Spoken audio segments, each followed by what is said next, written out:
We're back. It's been like a week, but more Terror from the Void, Phoenix Point. So yeah, it has been like a week. I'm gonna be rusty. I'm gonna have to, go over what I was doing again. I think that's part of the course with these streams now. It's just, just how it is. Also, Phoenix Point. I mean, I don't know. I never finished the original campaign, and apparently, I never even got that deep into it. I thought I was deeper than I was, but I didn't think that Phoenix Point was this long. I would assume Terror from the Void makes it longer too, but I wasn't really expecting a game this long. However, it is. So yeah, we're in it. Again, I will try to do some more off-screen playing, but I think we had a lot of researches to do, and I wanted to actually just do some plot stuff. So no playing between last stream and this stream. We'll see where we. It kind of depends on where I leave things off, because I like to off-screen. Let me go ahead and load up.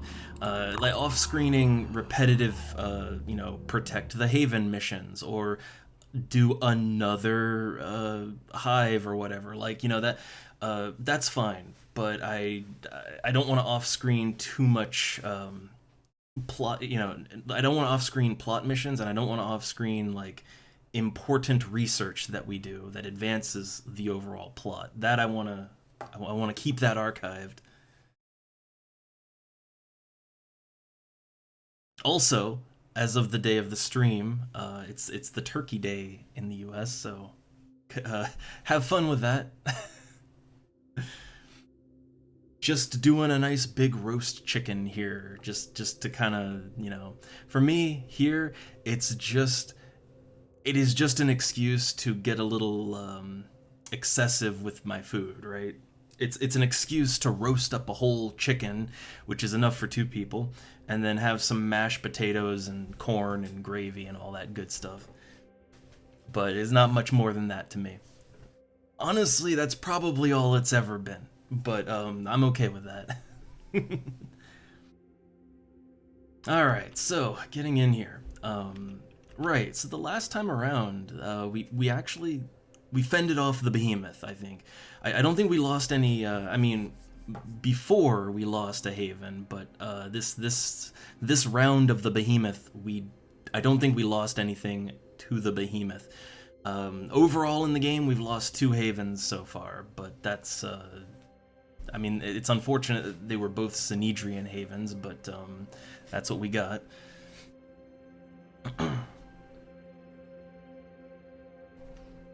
Alright, so what was I doing? Well, let's see. We have two missions here. Dr. Symes. We need to research the Pandoran layer, which we did it, and now we have to research it.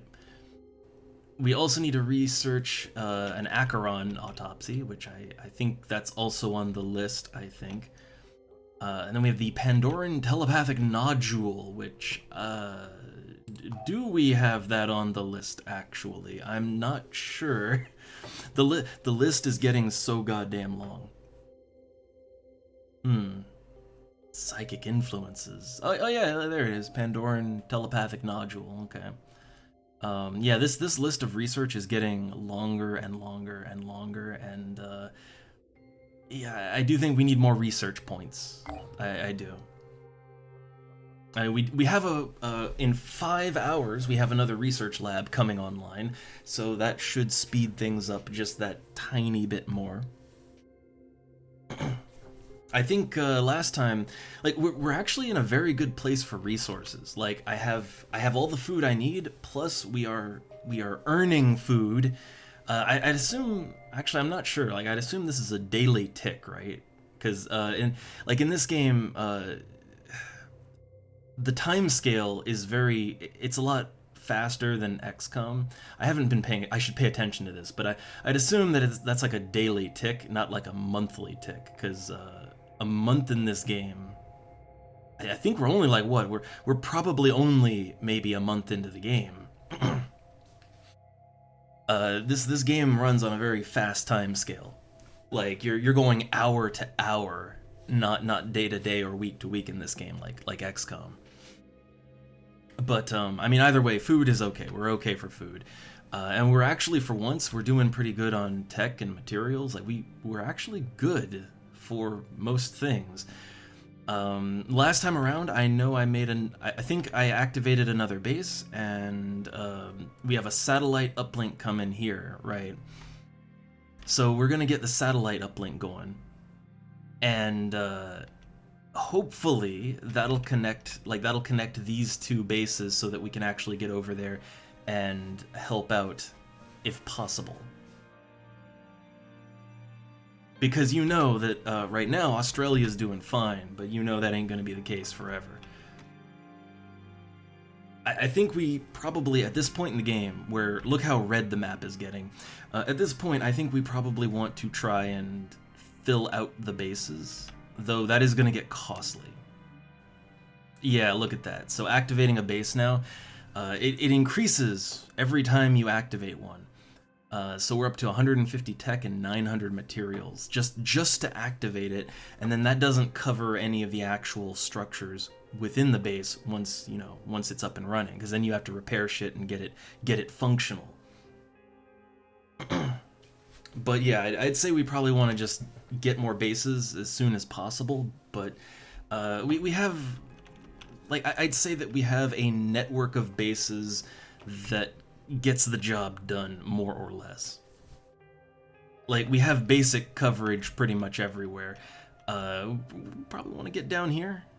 Feel like this is probably going to be important, but yeah, like we have like as you can see, we kind of have like a basic network of bases. It's functional. We can detect a lot of stuff. It works, you know. This one here is kind of starting to spread. So yeah, like, it works, but fleshing it out would be ideal. However, I put a lot of time in on making countermeasures for the behemoth. That was, yeah. That was something I really wanted to put the time in on. But since the behemoth is going away for a little bit, we don't have to, like, see these airplane modules, we don't have to rush them. Now that the behemoth is going down for a while, I can focus my manufacturing back on equipment. Getting equipment, armor, weapons, making sure we have all the grenades and med kits and stuff we need. That's kind of where I want to put my focus for a little while, is just making sure everybody has everything they need. I mean, the behemoth is gonna come back, but not for a little bit.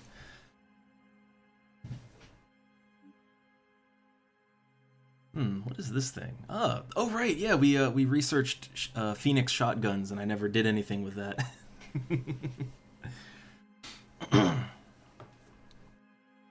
Like, I don't think, we haven't used a shotgun, not once so far, but we probably want to at least try it out at some point. Okay, but right now,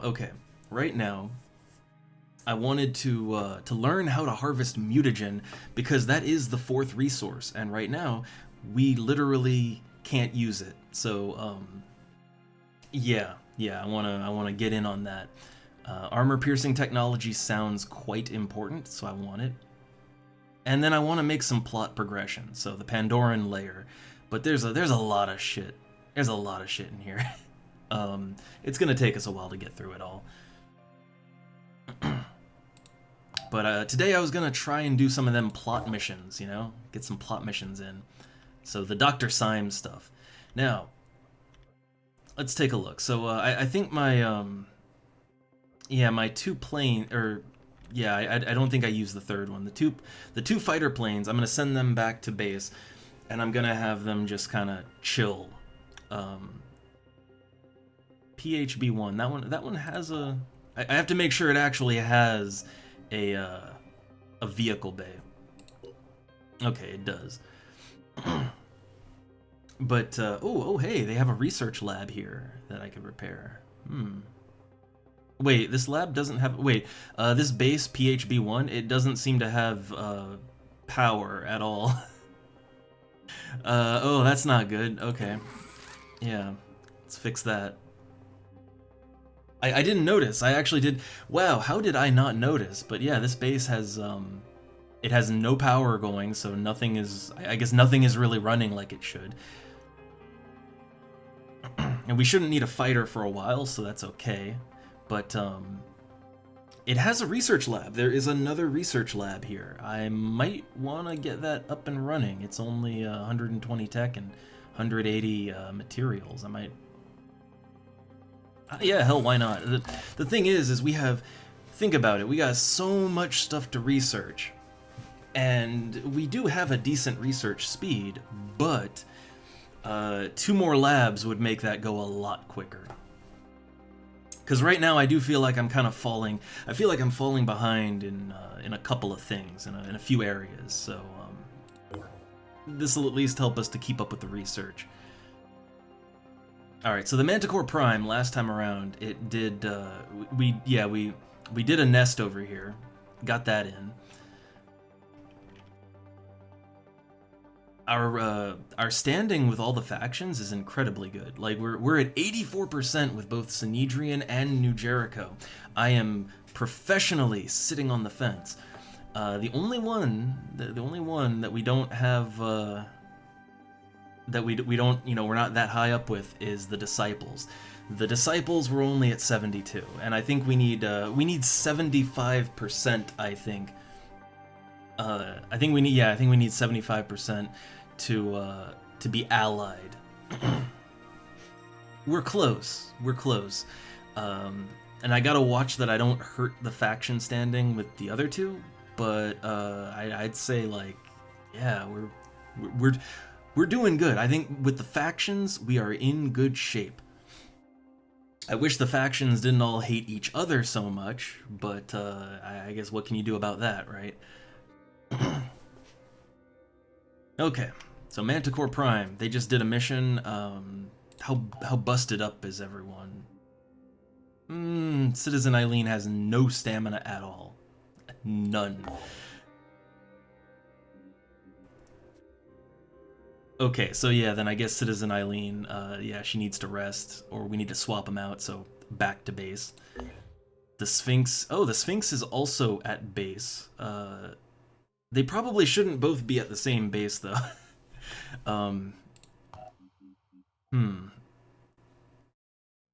Yeah, like they probably shouldn't both be at the exact same base, just because, you know, if something happens, they need to be able to respond quickly.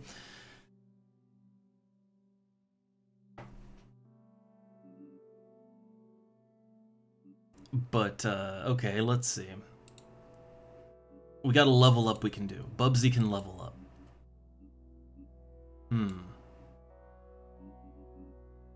So what do I want with Bubsy here? Also, wait, I just noticed his, so this guy, he's got a missile launcher, but he's too weak to actually use it. That's his issue. Okay, he's got 20 points, 9 Phoenix SP. What do we want to do with him?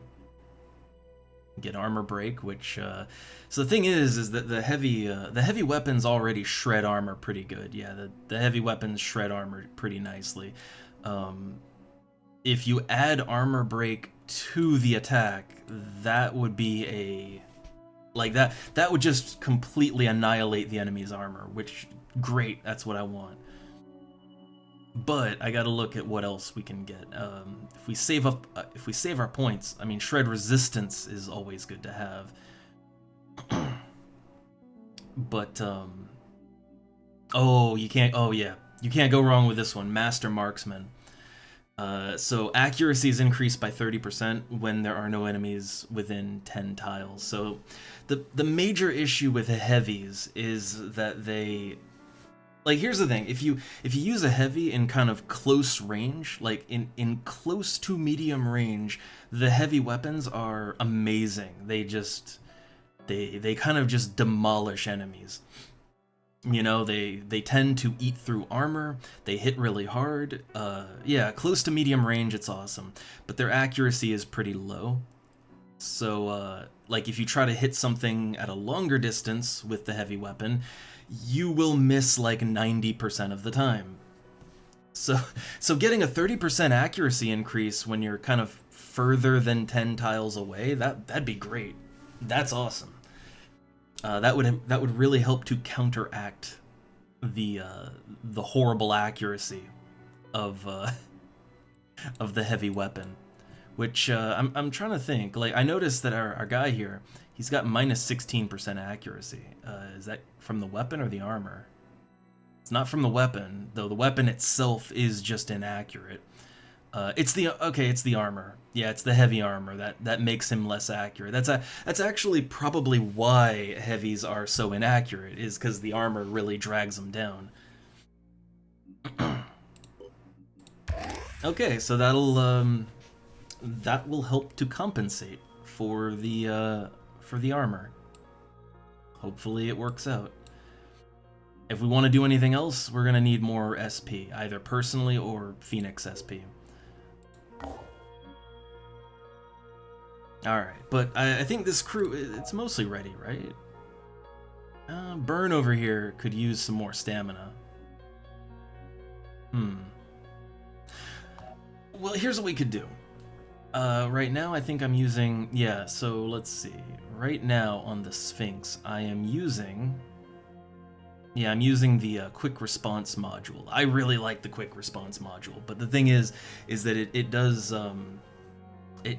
mean that you lose a very nice bonus, which is the farm module bonus, which gives stamina recovery. Stamina recovery is just great. I love it. Like that onboard stamina recovery, that allows you to just stay on the move and keep your guys in top form. I kind of like it a lot, so I'm gonna slap that farm module back on.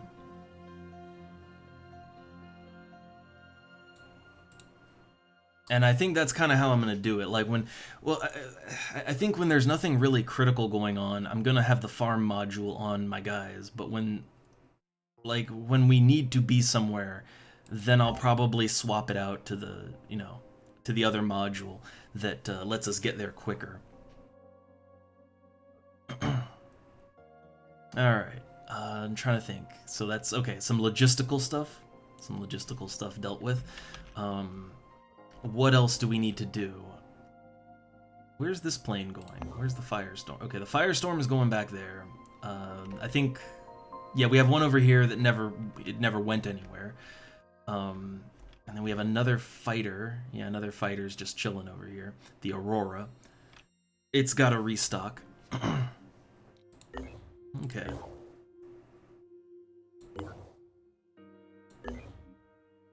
So yeah, Manticore Prime, that definitely needs rest.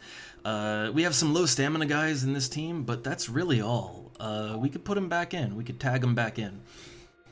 Or we could swap some dudes out if we want to go on missions. So I don't want to swap my sniper out. That's a sniper too good. Sniper too good. Let me think. Yeah, I don't want to swap that one out. Does Chesty already have the that certain bonus? You know the one. Oh no, she doesn't get it. Oh damn. That's unfortunate. Okay, I guess only Phoenix operatives, I guess, get that final, the one that gives you a huge buff at the end. I guess she doesn't get it. She gets Punisher instead. Which I don't know. I have seen enemies panic at this point, but it's very hard to make them panic. I guess it would be easier to make them panic with this, but I honestly just think that enemies don't really, they don't panic very easily. And I don't think making the hideous crab mutants panic, I don't think we're gonna make them scared, not reliably. So, yeah, not really the best. Not really. If we played the game more like Raiders, then I think that might be more useful. Because human enemies, they panic a lot easier. Let's see, we got Jason Voorhees here. And oh, he can get battle hardened. That'd be nice. Also, he's up for a second class already. But I gotta be honest, when it comes to the melee guys, they don't really benefit nearly as much from a secondary class as other characters do. I mean, maybe I'm just, going about it wrong. I guess heavy, you can't go wrong with heavy, I suppose. Because, heavy gives you, like, shred resistance, which, hey, that's nice for anyone. But other than that, I don't know. The secondary class doesn't really matter all that much.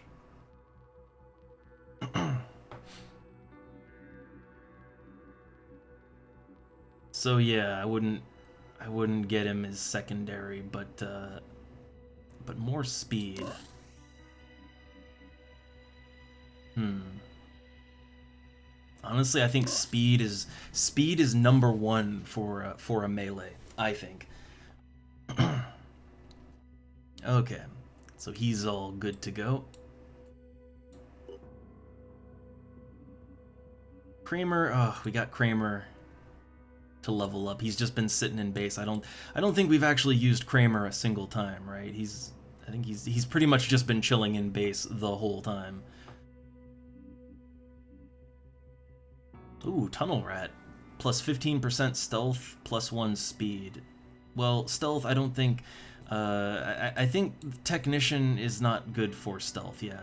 Technician has a very poor stealth stat because of the armor. But, while it might have a very poor stealth stat, the plus 1 speed from Tunnel Rat would be nice. Plus 1 speed. And I guess if anything, the stealth would at least counteract the minus 30%, because I guess that means they're really not stealthy, right? That means they are incredibly easy to detect, no matter where they're at.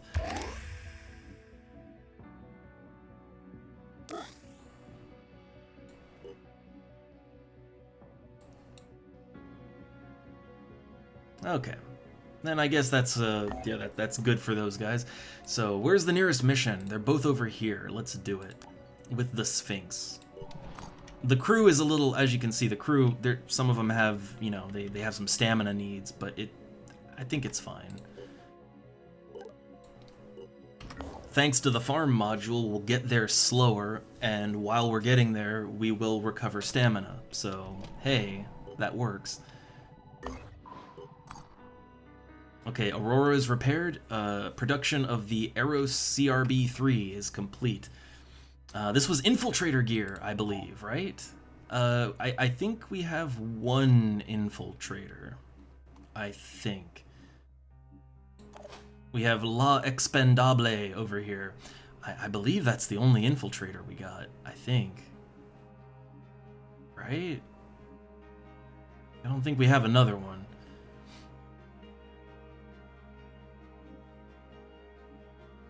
Yeah, that's our only Infiltrator.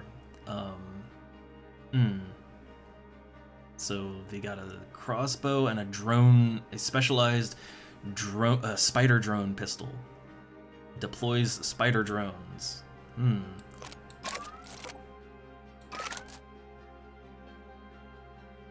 Wait, did we already have some of these? Oh, apparently we already had a couple of crossbows. I guess I just didn't notice that we had crossbows. Okay. All right, so we have a drone. Yeah, we have a drone pistol pack. I believe that's the right one for the weapon. We have a quiver for this. Now, if you remember that mission that we went on with the Synedrian, right? That one mission where we had to betray Synedrian for a little bit. For New Jericho, and it was just like, it was nothing but snipers, Synedrian snipers and infiltrators. Like, oh my god, that was the absolute most bullshit mission I think I've ever seen. And yeah, you know what they did? It was all infiltrators. It was all infiltrators and snipers. And that plus 50% stealth, it matters. That plus 50% matters a lot. Like they were shooting at us with both sniper weapons and crossbows. They were just shooting us from all angles all the time forever, and we couldn't even see them. So yeah, I think infiltration might be a good idea, or more specifically, the infiltrator armor, because yeah, this infiltrator armor gives a huge stealth bonus. Now, I would assume that the Pandorans can see way better than we can, but like, you know, it'd probably help, right? It would probably help to have some more stealth. Yeah, the thing is, it's kind of funny, and also, hey there, hey there, Tio. Um, like the Synedrian gear, I do like it. I'll say that. Um, it's very accurate, which I like that for my guys. And you know, it's accurate and it's stealthy, and I think it even has good perception. Like it's good at the more I guess supportive stats, right? The flaw is that Synedrian armor is like paper, so if you get hit, you go down real quick. Like I mean, really quick. And the weapons, like the weapons are powerful, but they don't tend to penetrate armor, so if you're up against a really armored enemy, those Synedrian lasers and shit don't do a whole lot. But other than that, they're great. I like them. But they're really annoying to fight.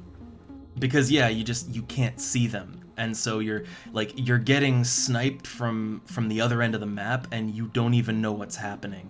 I think I had to be within like 5 tiles of one of them in order to see them. So basically, unless we could like hide in a building and you know, completely break line of sight, right, and force them to basically come through doors and stuff to come to us. If we couldn't do that, like anyone that was out in the open was just dead in that mission. It was it wasn't great. But it gave me it certainly gave me an appreciation and respect for Synedrian gear. Like, yeah, you'll probably get one-shotted wearing this, but if you stay out of sight, it's actually very effective. So I can appreciate that now. I understand because it's been done to me.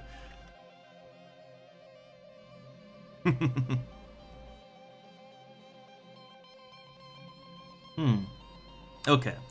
Yeah, I see. That's one thing I remember. I remember, and let me panic save here. I remember in the vanilla game, because I didn't get that deep in. I didn't get as deep into the vanilla game as I've gotten into this so far. But in the vanilla game, yeah, I remember that stealth just didn't work against the Pandorans at all. It felt useless. But I haven't really tested it out in this mod, but overall, I want to say overall stealth feels a lot better in this mod than it does in the original game. At least what I remember years ago, the first time I tried to play. And that's good, because, you know, while stealth certainly is frustrating to have it used against you, I mean, you know, that's how it is, but using stealth is super fun. I want stealth to be decent enough that I can use it. Alright, anyway, we got lots of research and lots of things building, so let's... Research lab repaired at Phoenix Omega. So we should have, yeah, 6 points of research now. Which I have no idea how good or bad I'm doing at the research, but, let's see, how much did that speed things up? Okay, there's only like there's only a couple things that are over a day now. The Pandoran layer, that was over a day before, and I think it was like a day and a couple hours, and now it's 23 hours. It's, you know, not a huge change, but I notice it. So, yeah, we have so much research. Okay, yeah, so trying to do the Dr. Symes stuff finally. I will admit I've been putting off the plot stuff, and see, this is where I feel like I don't know how good I'm doing or not, because so the Dr. Symes stuff, the Acheron autopsy, like all of this stuff, I have pretty much been sitting on it for several streams now. And the reason is because of this big thing, right? Like, we were doing good, and then the behemoth popped out, and then it's like I had to kind of stop everything I was doing plot-wise, and I needed to, you know, research airplane stuff, manufacture airplane stuff, buy airplanes, and, you know, get all that sorted out. I had to deal with aerial defense, right? And I still need to flesh out my aerial defense more. But yeah, like the game just suddenly got a lot harder, and I had to kind of ramp my stuff up, and so I've been doing more research that I need for more practical purposes, and I've been putting off the plot stuff, and I don't know if that's a good or bad idea or not, but I'd like to do some of the plot stuff again. So, to Dr. Symes, what's coming up on our list here next? Okay, we're making some armor and all that, but nothing major coming up, except we got mutagen harvesting, which I think we'll have to manage a little bit. We might need to build some. Oh, we probably need to build some labs. I'm not even sure I have, like, for the cybernetics and the mutation stuff. I'm not even sure I have labs for that. I might want to check. Like we have the cybernetics lab, and I don't know if I actually started building that or not. We can make a mutation lab. That's new. Allows soldiers to be mutated. So yeah, I don't think we have any of that, right?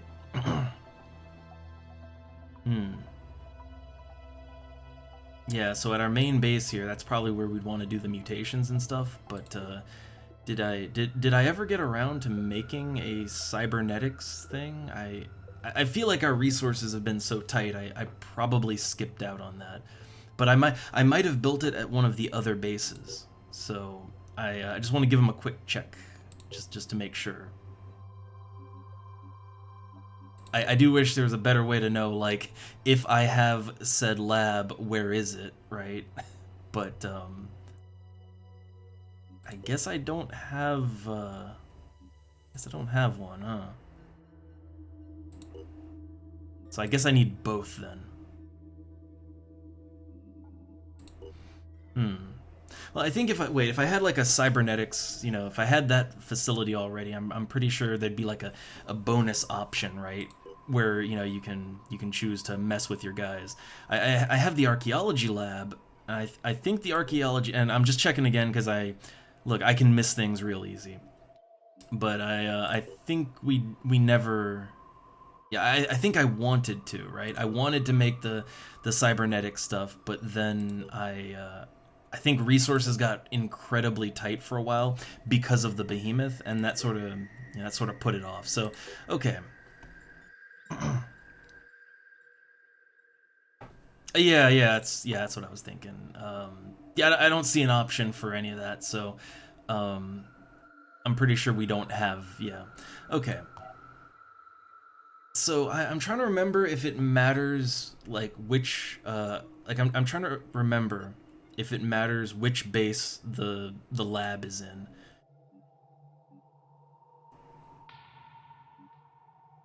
Because, yeah, we need both a mutation lab and also the cybernetics. So here's the thing. If it matters which base these facilities are in, then I'd want to use 2 slots here, right? If it doesn't matter, then I'd want to put it in one of the other bases just because the main base is getting a little full, and there might be things I really need or want to build in a base specifically later on. So, I'd rather not use up the slots if I don't have to. Okay, it doesn't matter. Then, alright. So, okay, yeah, I'd like to spread them around. Now, okay, I will say this. So, in stark contrast to the XCOM games that I've played, old and new, in those games, like in the old ones, when you had multiple bases, you would want to have at least like a crew of like maybe 10 guys to defend that base. So in this game, because personnel are actually really hard to get and equip, like resource-wise, I never have the resources for that. So I have all these bases, but I have literally no one in them. Like no one is guarding these bases. I'm basically just depending on the fact that the game basically gives you a warning of like, oh, this base is coming under attack. You better get to it, and then you get some guys over there, right?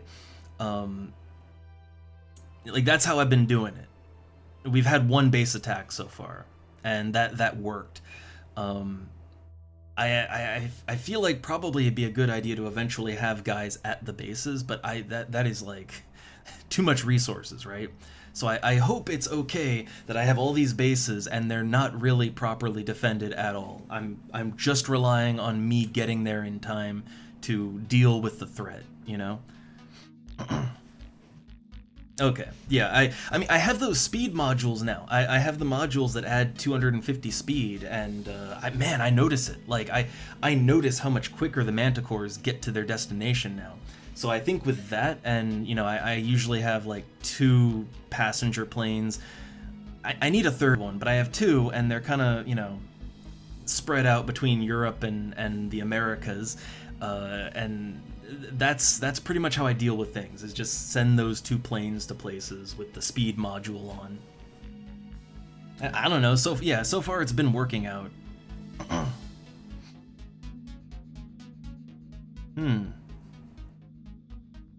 A car, like, well, like basically 2 people, right? Like to have just like kind of that minimal crew or something, like in the fighter planes. Because I do need to have more fighter plane. I need more fighters. I need one. I want to say that, like, I want to say 1 more passenger plane and 1 more fighter is what I want.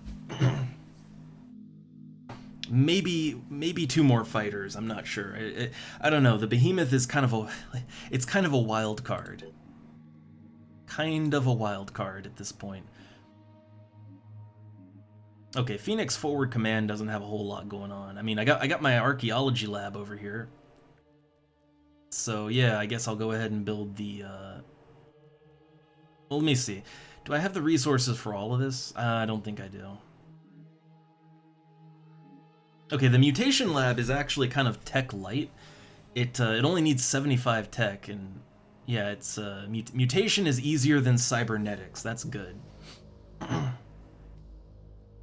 Ooh, also the cybernetics lab produces research. That's nice. I guess the mutation lab doesn't, but I guess that produces mutagen, right? I could use more research, certainly, but yeah, I kind of want to start. I want to start getting in on the mutagen. So I wonder how much. Yeah, the food production is very cheap to make. I kind of want to like up my food production and really, like I really want to do more trading. And so if I just have a constant, steady supply of food, that would be great. But although, you know, you can melt down Pandorans for that too. We got a lot of options at this point. Okay, so yeah, if I wanted to make the cybernetics lab, I would need to acquire some more tech. I might be able to do that, actually. I know it's bad to use up all of your resources, but I would like to at least have the option of the cybernetic stuff, and it generates research, right? So I'd take it. I need that. So, all right, what could I scrap that would actually give me like a decent amount of tech, though? That's the thing, and that I wouldn't be using. There's a lot of things I'm sure I could scrap, but yeah, I use it, so that wouldn't really be very smart of me. We do have some extra Synedrian crossbows. I want to have at least 1 more infiltrator. So I guess I don't really need 2 more crossbows if I only want 1 infiltrator, right? Ah, okay, so a vehicle in every... Well, I guess vehicles can fight, right? You know, yeah, vehicles can fight. The Aspida's really good at stunning. I actually, like, I didn't think it was so good, but it's real good at stunning, guys.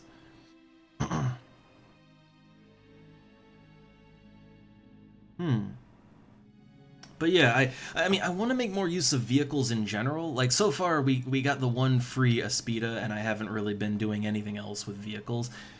But I do see that vehicles are good. I mean, the Aspida, even though right now it's just got those, like, stun tentacles, I like the way it looks, but even though it only has that kind of melee stun attack, it's a really strong stun attack.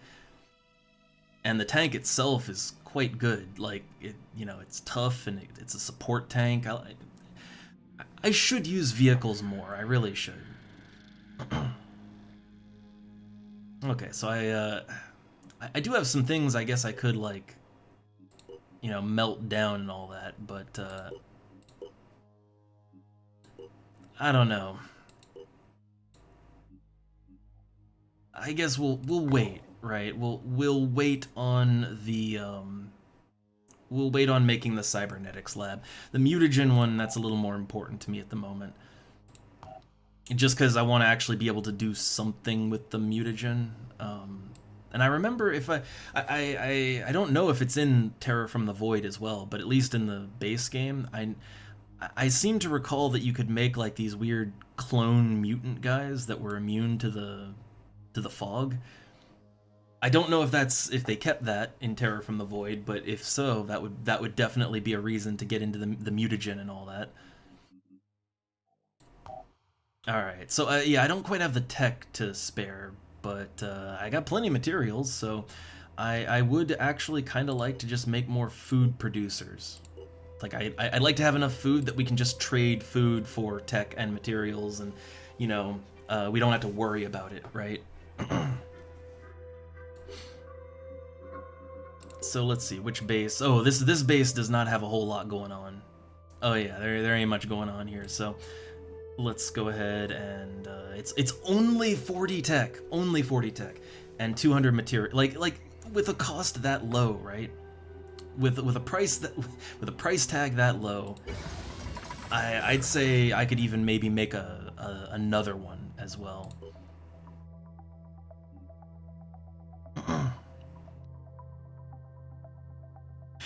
Yeah, I mean, I know, it's like rather than making food facilities, I like passive, I like passive bonuses, but it's probably more effective to just, like send the Aspida and a technician out and just, or honestly, anyone with a stun weapon. I mean, the berserker, like the berserker that I got that has, like, they have really good bonuses with the pistol, so give them a stun pistol and they can usually one turn stun something, but send that out with the Aspida and I guess, yeah, you could farm food real good.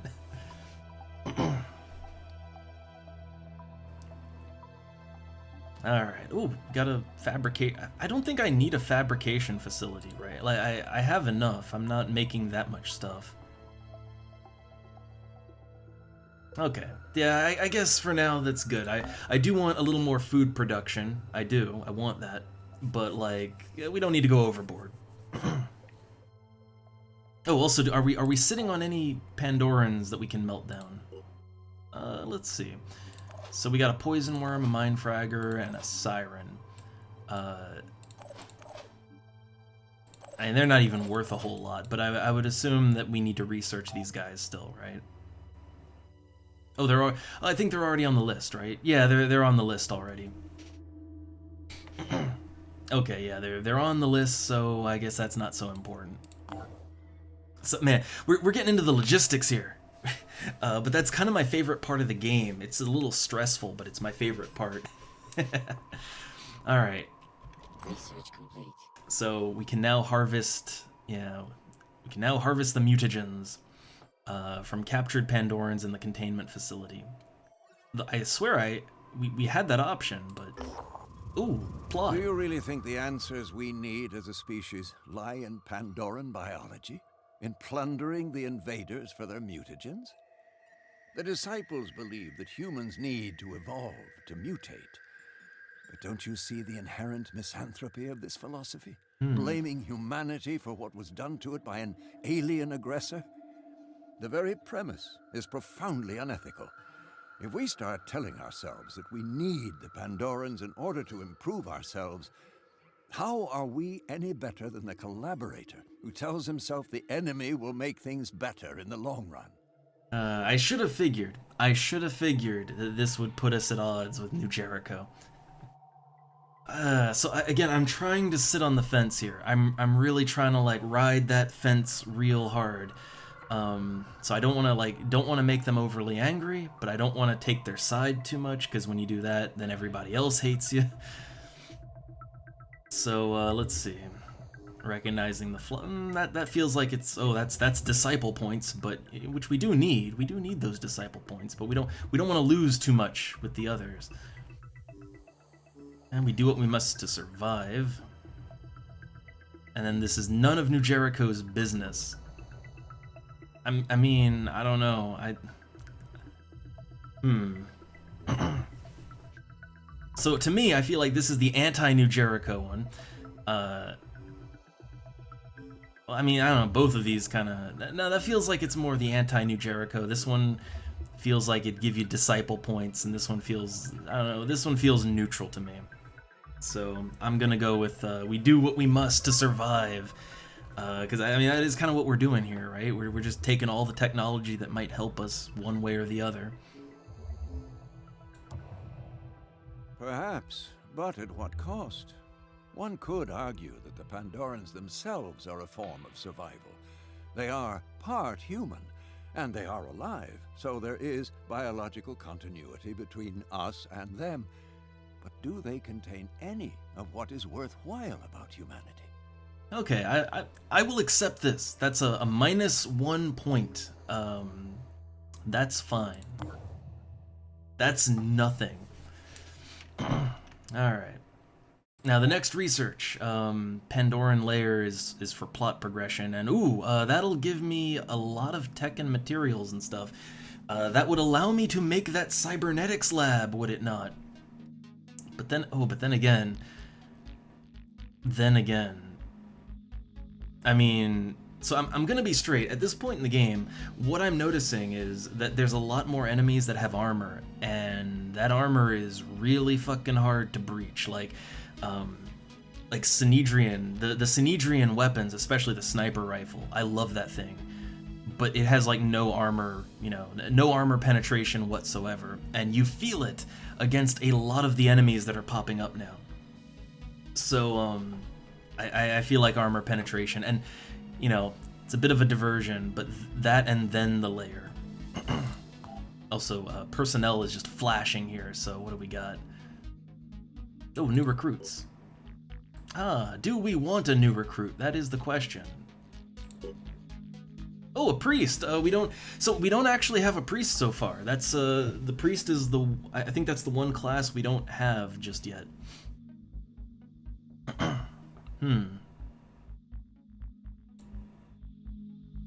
Now, so it seems like all the Phoenix guys, all the Phoenix guys get battle hardened, right? When you recruit someone who is not from the Phoenix Project, they tend to not have battle hardened. They have their own thing, but so far battle hardened is the best possible last trait that they could have. None of the others seem to compare. Because that's +2 to all stats, 10 accuracy, 4 perception. That is universally good for every single class. Everyone needs more primary stats, everyone needs more accuracy, everyone needs more perception. I mean, it's not a huge boost, but it's a noticeable boost. I don't think you can do better than that.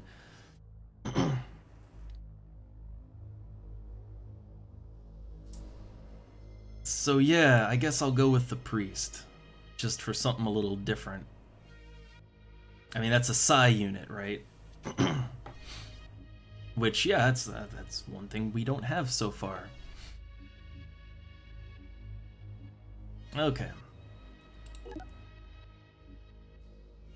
And we're sending him to Phoenix Point. That's about where I want him.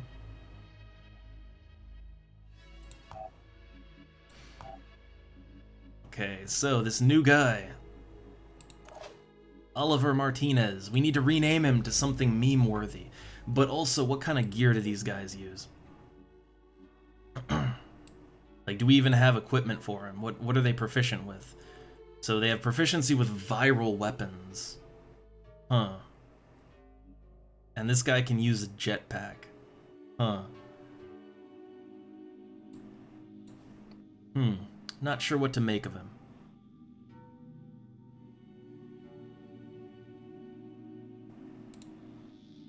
but I need a name for him. Now, I guess, I don't know. If we're gonna mutate anyone, I guess it would be like this guy, right? If we're gonna have a mutant, it would be him. And in which case, I guess, do we give him an alien meme name? Do we dip into that?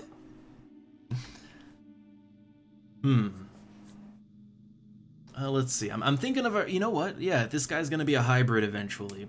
So, like, okay, let's think. The XCOM files, we have a whole base full of alien hybrids, right? That should be a lot of meme names to pull from. Trying to think, what are some of the ones we use from that? I use Crypto. There's always that one. Trying to think, what is the worst one? Like, what is the worst one that we have at that base? Like, I'm trying to recall my XCOM files characters now. I think for the hybrids, I think we had Mac from Mac and Me. We had that one. We had Alf. Yeah, I'm really... Oh.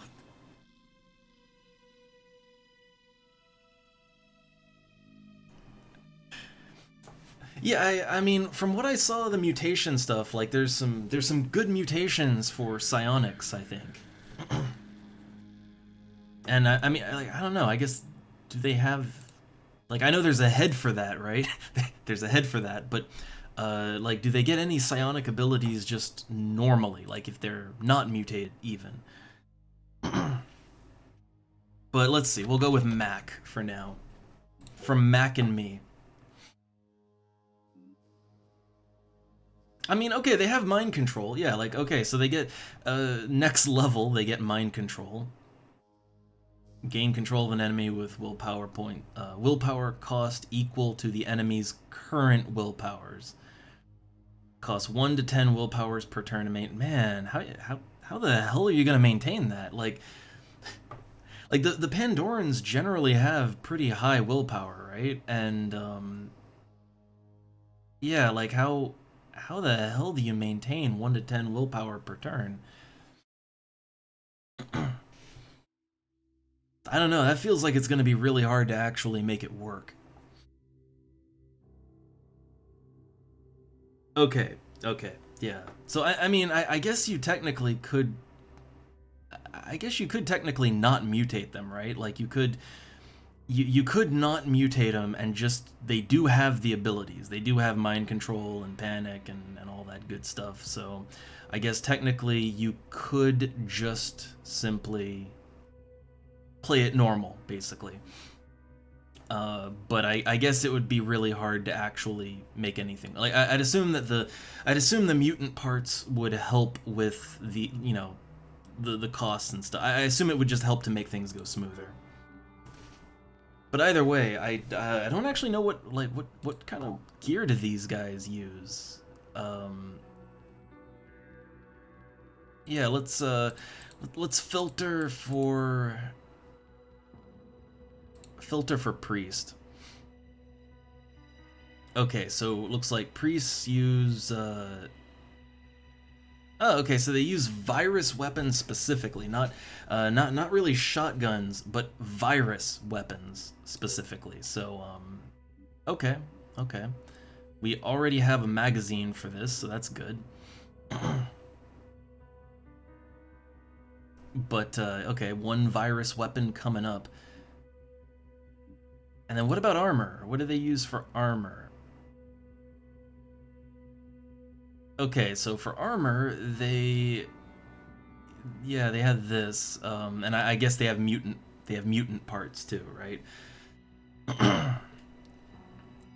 So this gives it gives an increase to perception and accuracy. Yeah, it's all about perception and accuracy.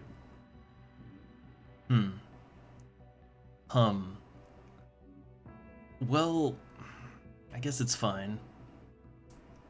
And I guess really, yeah, you want to mutate their brain, right? So, I guess it makes sense that their armor is the you know, the lower body and upper body, because I guess the head is the head's the mutant part, right? Okay. So we have gear coming up for him. Should be good. I guess also make a med kit, though we do a mission, that med kit's gonna get eaten up pretty quickly. Alright.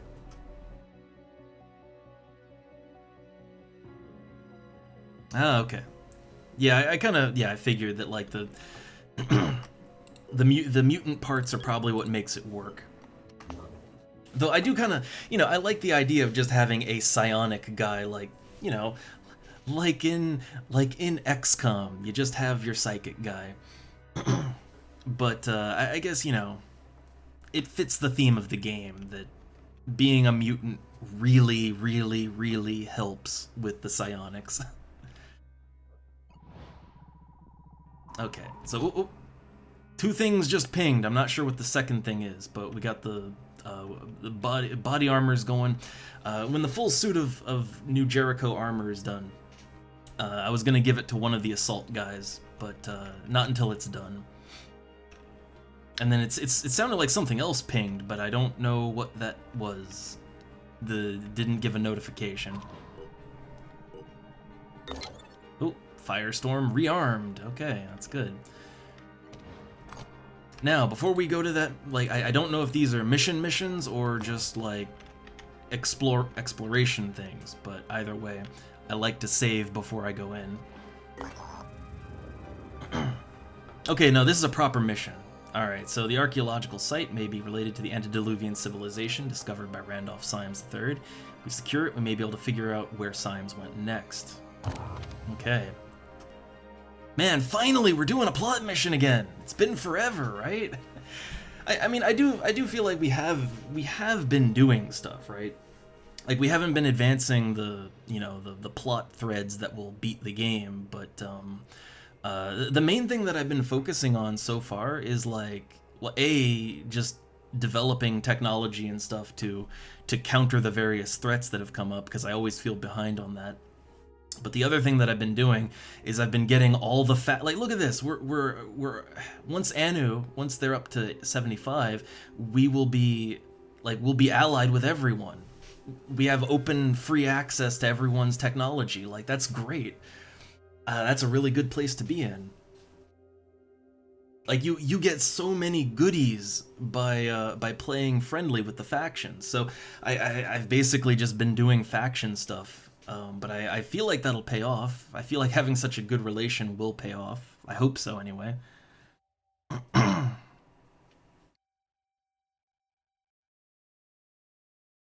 And, I guess, again, it's been a while. Like, I played Phoenix Point Vanilla. Like, I played it once. Well, I did 2 runs. I remember, I did, like, 2 runs. One ended real fucking quick, because I just didn't know what I was doing. The second run, I didn't lose it, but I felt like I was doing badly. But I didn't get that far, and it was years. It was years and years ago. I think it was before all the DLC came out, even. So it's been a while since I've played Vanilla Phoenix Point. Though I will say, I mean, I've been having a lot more fun with Terror from the Void. It's hard for me to place exactly what it's changing, but, like, I'm enjoying the game overall a lot more with the mod. Like, it just feels like the game flows better, honestly. But yeah, I guess it makes sense that you wouldn't even be able to get the priest without without the mutant head originally, because, if it's that important.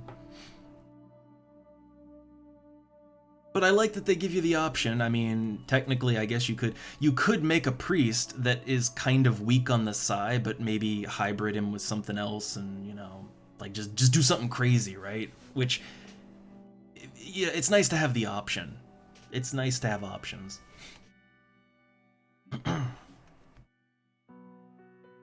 Yeah, true. Yeah, I think okay, let me put this out there. When I played the vanilla game years ago, I think the last DLC that came out, it might have been, was the thing that has the behemoth, the festering skies and all that. Was that the first DLC? Because that's what, like, I remember that, Like, I remember that DLC came out, and I remember that it made my game a lot fucking harder, and I was actually kind of frustrated because, like, all of a suddenly, it added this new element that just kind of makes the geoscape a lot harder. I think it makes it harder in a necessary way, because, you know, like, XCOM has UFOs, right? You know, it has constant UFOs popping out, so this game didn't really have anything like that. So I do think that adding the behemoth and all that was kind of necessary, but it it just suddenly came out of nowhere and made my game harder. Okay, that was like the third or the fourth DLC. Okay, but I had up to that, but I know some more stuff came out after that.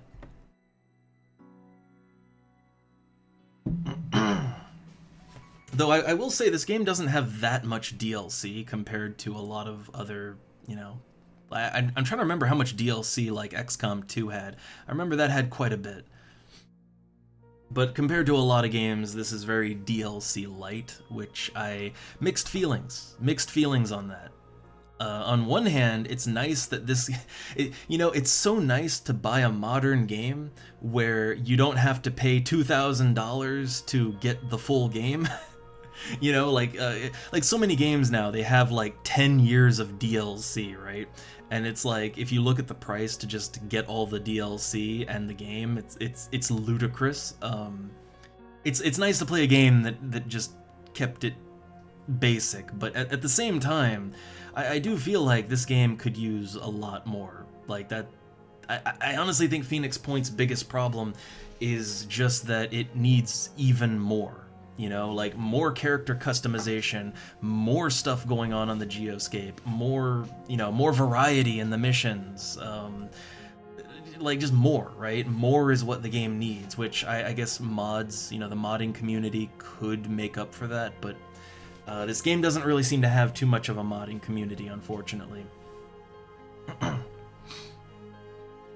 Huh, I swear I remember XCOM 2 having more DLC. I know there was the whole like War of the Chosen thing, which some people didn't like that. I actually liked it. I thought it made the game better, but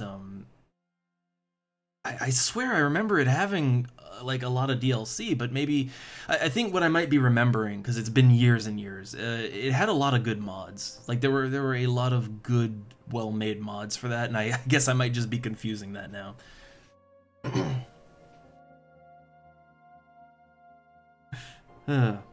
But like I've played a lot of other games, right? Like outside of the XCOM genre, I've played a lot of games that have way too fucking much DLC. Like, hey, I do like the Total War Warhammer games, right? I have the first and second one, don't have the third one yet. And I'm one of those fucking suckers that has literally all the DLC for Total War Warhammer 2 and 1.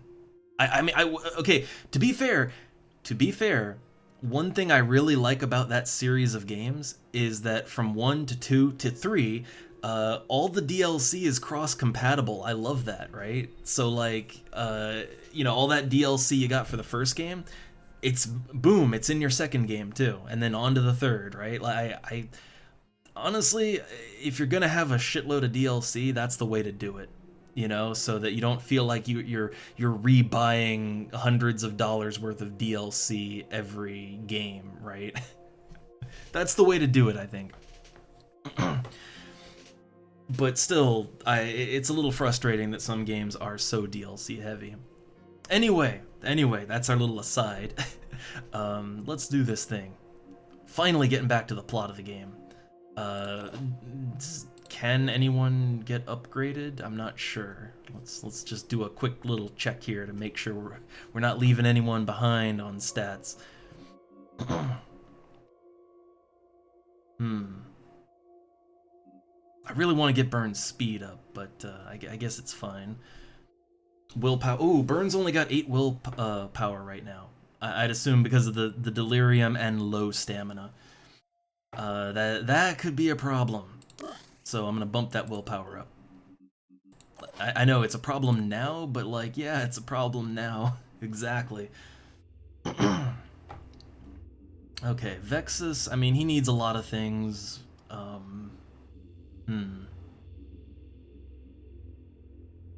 His willpower is actually doing good. His speed is okay, though that's what I'd like to increase. Everyone, I think all my guys need more strength, because that's hit points. All of them need more of that, but it can wait. You know what, Hunker Down, it's not a huge thing, right? Like the thing is that Hunker Down, the 10 armor that it gives is not enough to save you if you're surrounded and getting shot with big stuff, but it can definitely take the edge off of being caught unaware. So, you know, like if you have no other action you can do, Hunkering Down is actually really useful. And yeah, then the next attack costs 1 AP less, which is also very nice, so yeah, I'll take that.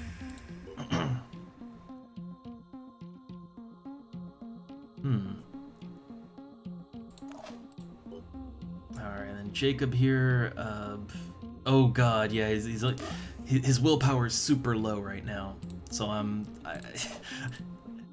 pumping that up for anyone that's low, and, you know, I don't want them to just panic immediately in the mission.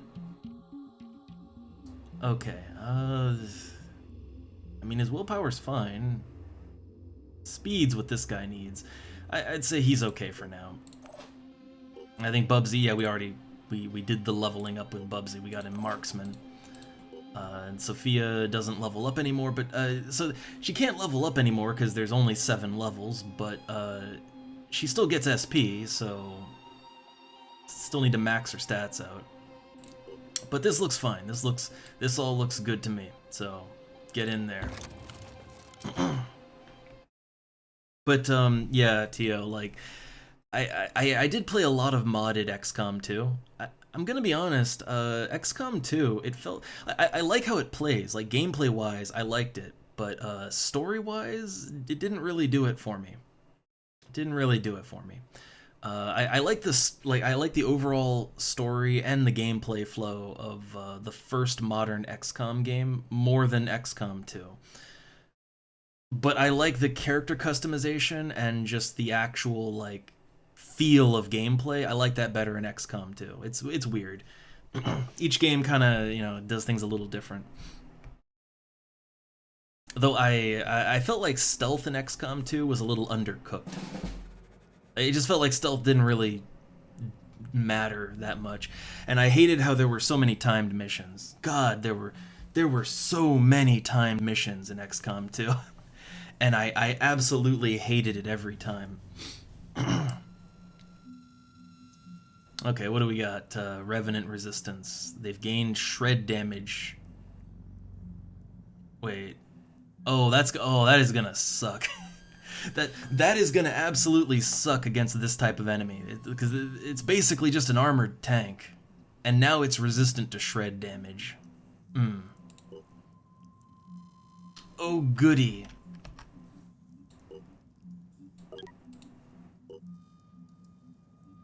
I will say that I kind of like I know that there are reasons, like if you can capture those revenant enemies, I know they're, you know, you can research goodies out of them, but like I kind of hate that I let a guy I mean I didn't let him die, and you know, deaths are probably gonna happen eventually, but I kind of wish I'd waited a little bit, because yeah, these revenant enemies are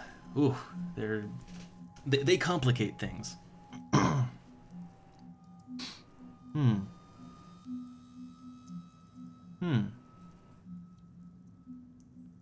Yeah, I mean, look, out of all the XCOMs, so, okay, let me say this, and for those watching in the future, sorry, we like to banter. So, my favorite XCOM so far, out of all of them, old and new, I mean, I started with the modern games, and I have a special place in my heart for, you know, the first, like, Enemy Unknown, or Enemy with... the title changed with the expansion, but the first modern one I like a lot. I have a nostalgia for it because it's the first... Like, that is actually the first XCOM game I ever played, even though I'm an old motherfucker, and I was around when XCOM, you know, when the DOS XCOM games were out, but I just never heard of it. Like, it's one of those things where the games, you know, I didn't see them on store shelves, so, like, you know, I never knew about it, right? Until way later. And I didn't think it would be a game series that I'd be interested in either. Like, I liked Final Fantasy Tactics, but I didn't think XCOM would be something for me, right? But when I played the first modern one, I love it. I still love it. I go back to it every now and then because it's fun. It's a good time. But I wouldn't say it's my favorite now. My favorite now is the original DOS UFO Defense. I love that game.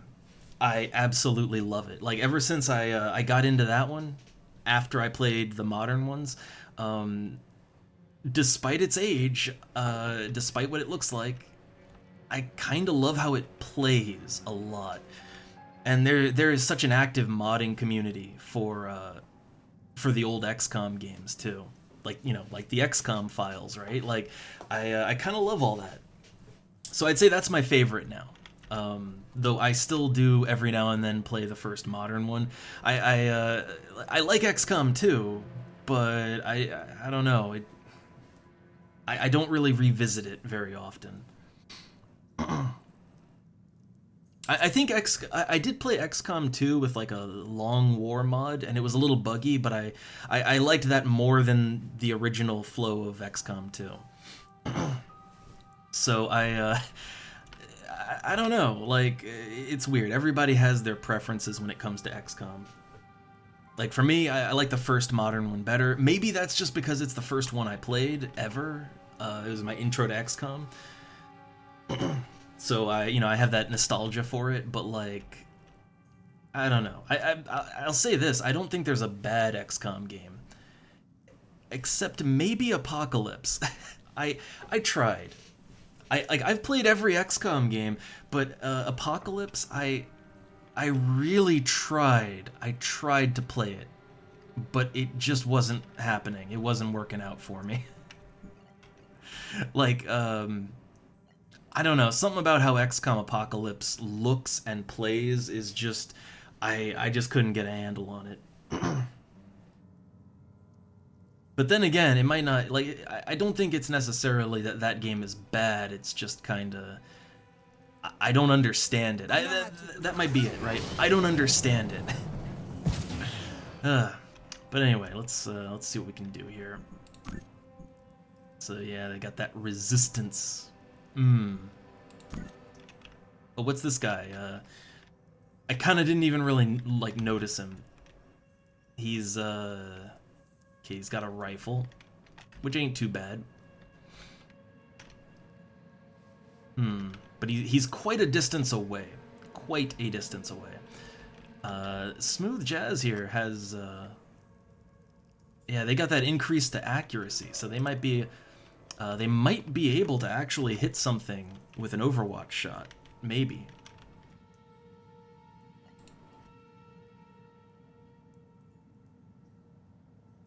Yeah, hell, why not? I'll try it, right? I'll give it a shot. Yeah, so I don't think XCOM Apocalypse is bad as far as I can tell. It's just it's so different from the first two games. Like, it's not like the first two games, and it's not like it's not like the modern games either. It's Apocalypse just is really its own island, and it's hard to figure out for me. You know, I just couldn't figure it out.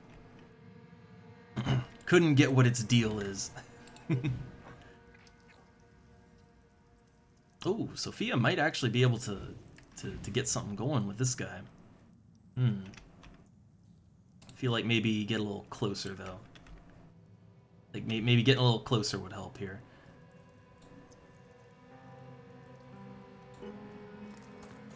All right. Eyes peeled.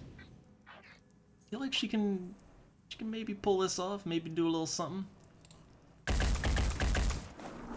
Alerted. Probably shouldn't have alerted him. I mean, I figured, like, look, they're out in the open, we're out in the open, you know, we're all just hanging out here. I figured that they already knew we're here, but I guess maybe they didn't. In which case, I just, you know, just revealed all our positions. Well then.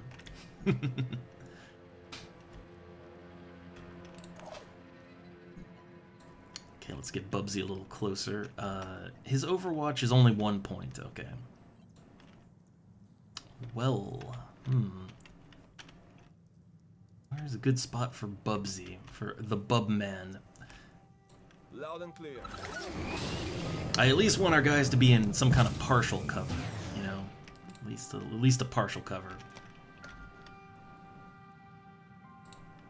Holding position.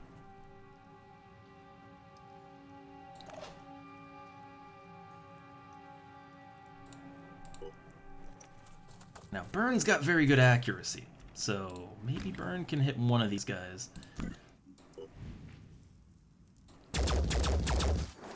Little damage, little damage. Okay, we got a sniper too. Yeah, we got a sniper. I'm on the move. It's a little bit out in the open, but he's super far back, so.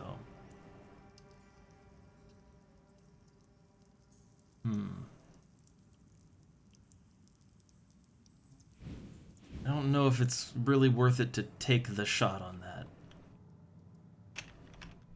Overwatch ain't gonna hit him though. It's too far. It's way too far away.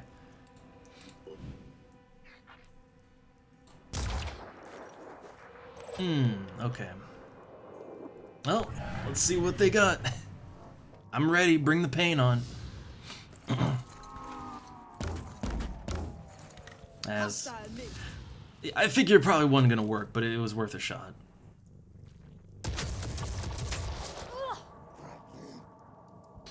Okay, minimal damage. I mean, I'm more worried about the big ones, you know? Oh, right.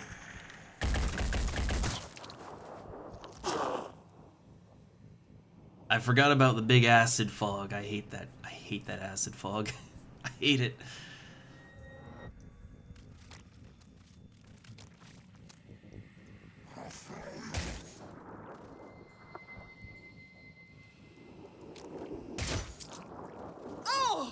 Alright, they're going for the paralyze.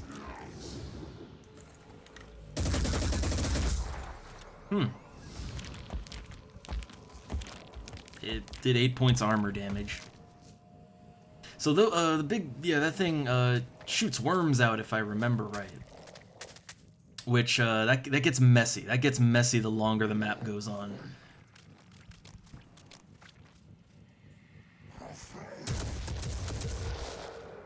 Now they're all grouped up right now. I feel like there's got to be something we can do about that, right? There has got to be something we can do about that large grouping they've got going on here. I do kind of need to get out of the fog. Get out of the acid fog. Okay.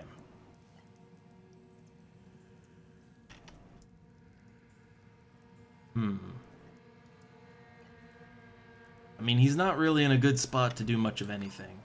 That's sort of the problem. Not a great spot for doing anything, but he's gonna miss, ain't he? No! Wow! Surprise! I am very, very shocked and surprised that he actually managed to hit that. Ready, willing, and able. Okay, Jacob's got to get closer because he's not gonna have a chance unless he gets Finger on the trigger. he gets more in range.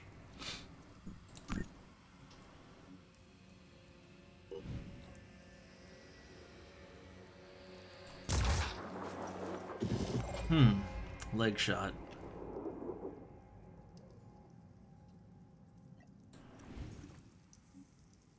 God, there's so many of them.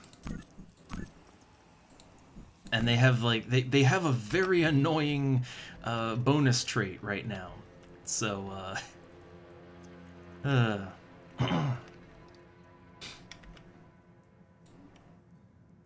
Let's do this. the thing is, we do have to get like a certain distance closer, or you know, nothing's gonna happen.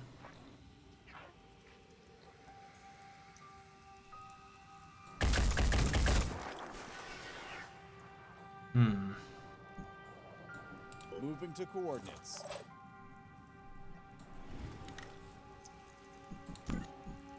So yeah, I do need to take out the big ones, but also I need to take out the ones here that,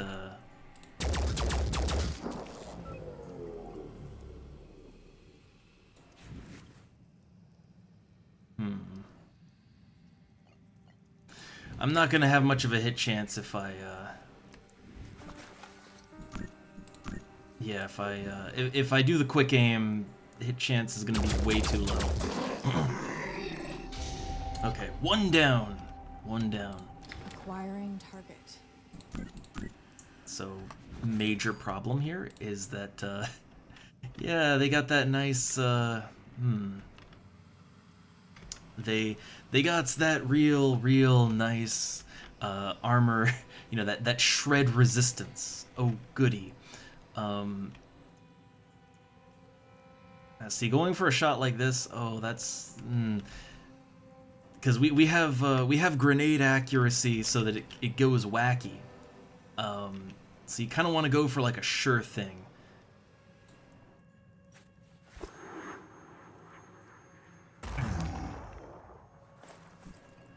Targeting. But I honestly think we're gonna have to have a heavy chip away at the armor before we really do much of anything.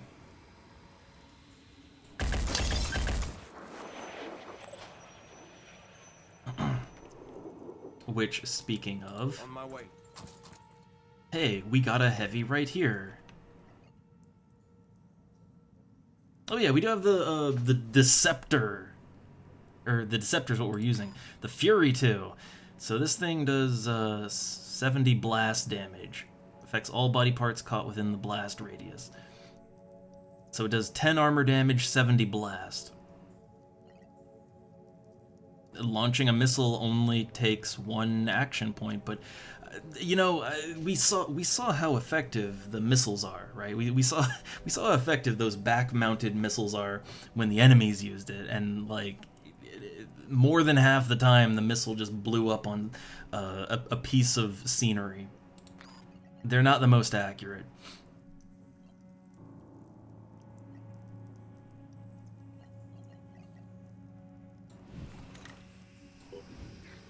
I mean, here we got a nice aim. Although I will say this, I mean, okay, so doing this, that would spend us for the turn, but then again, I was just thinking we want to get some reaction fire in.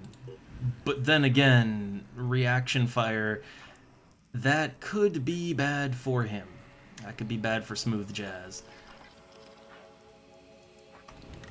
Like, let's take a look at what our Overwatch cone looks like. I feel like that runs the risk, right? I feel like this kind of cone kind of runs the risk that we're gonna shoot our friend in the back.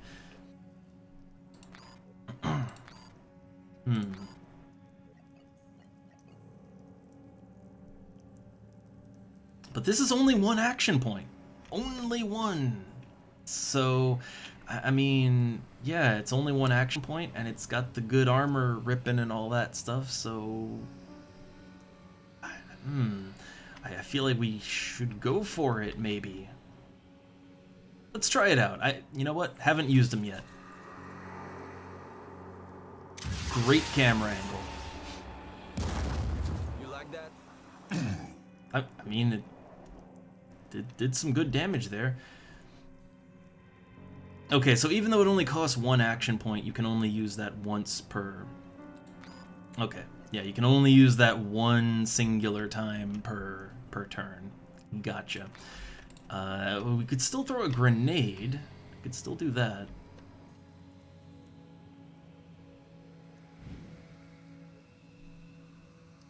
If I throw a grenade, we won't have any Overwatch cover.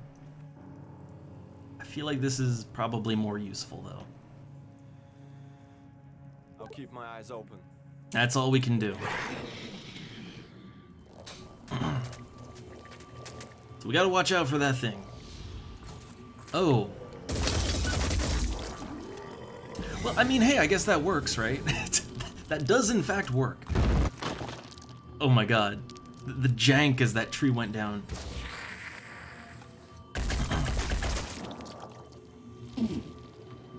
God, I love the reaction. Like the retaliatory fire. I love it. We get a lot of mileage out of that retaliatory fire. Oh no. Oh no, one more and we're paralyzed. Uh-oh. And he's standing in acid fog, too.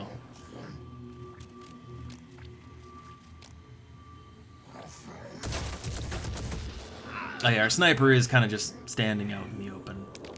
I mean, he's so far back, though. Now, this is what I was not... Yeah, this is what I was kind of worrying about. They launch... Looks like fireworms.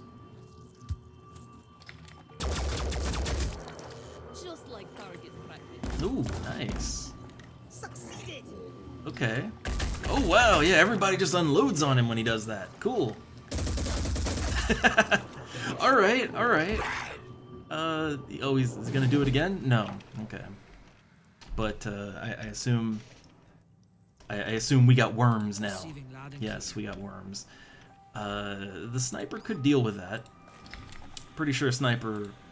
He's got gunslinger, but I don't think he needs gunslinger for this, right? one less ready to fire. There were two, weren't there? Did one of them just, like, die? Okay, we got the Stormtrooper Mimic over here. I literally can't see what this is. I don't know what I'm shooting at right now.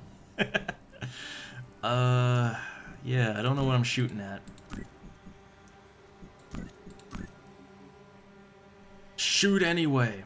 That was a kill. Don't know who you're shooting. Do it anyway.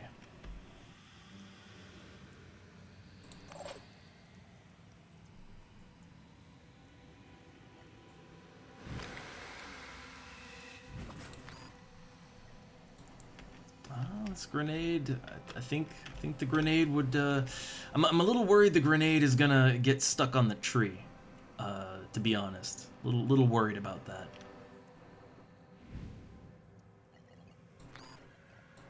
Yeah, I'm a lot worried it's just gonna get stuck on a tree. So, let's go ahead and put some quick aim on it, because I think for this one, like, the target is large enough, I don't think it matters too much.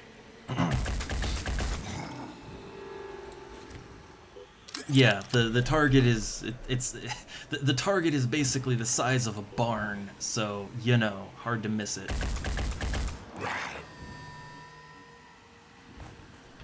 I could shoot some more, but I'd rather get out of the acid. Would rather get out of the acid right now. What's the plan?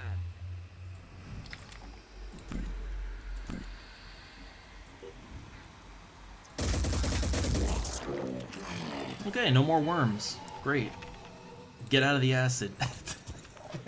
It's like, that's great. Get out of that acid. Okay. Now, I mean, unless we kill that thing in this turn, we're gonna have to deal with acid still next turn, but, you know, next turn, that's a problem for future me.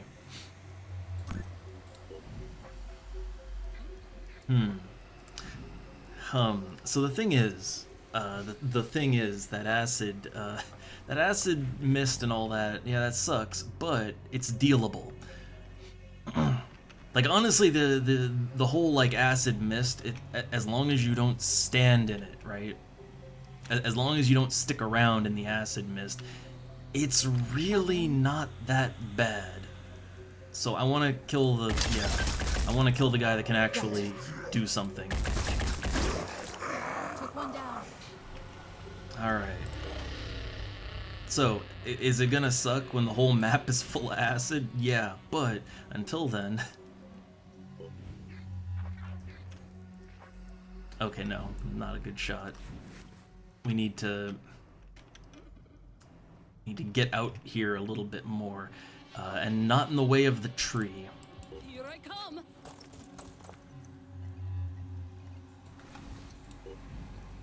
Okay. Again, this enemy is so incredibly large, I don't think it really matters all that much how accurate we are. So, going for the quick aim, since we had to use up some points just to move.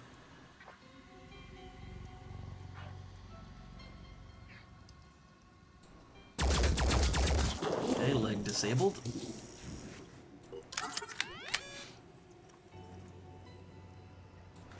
Confirming target.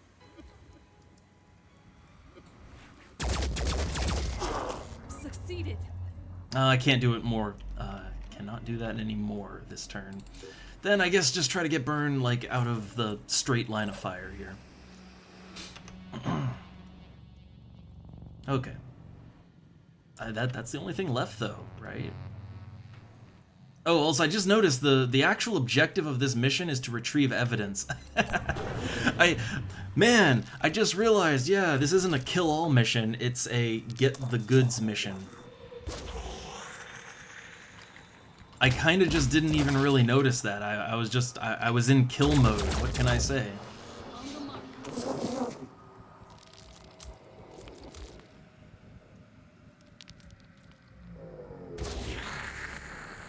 I'm already in the acid. Can't acid me any harder.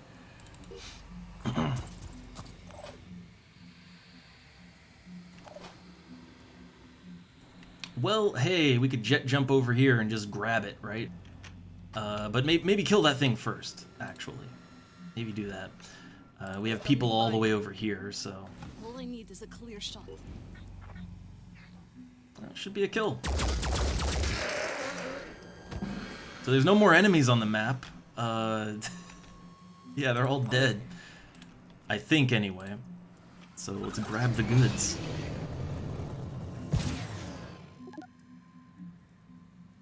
Now, this does worry me a little bit.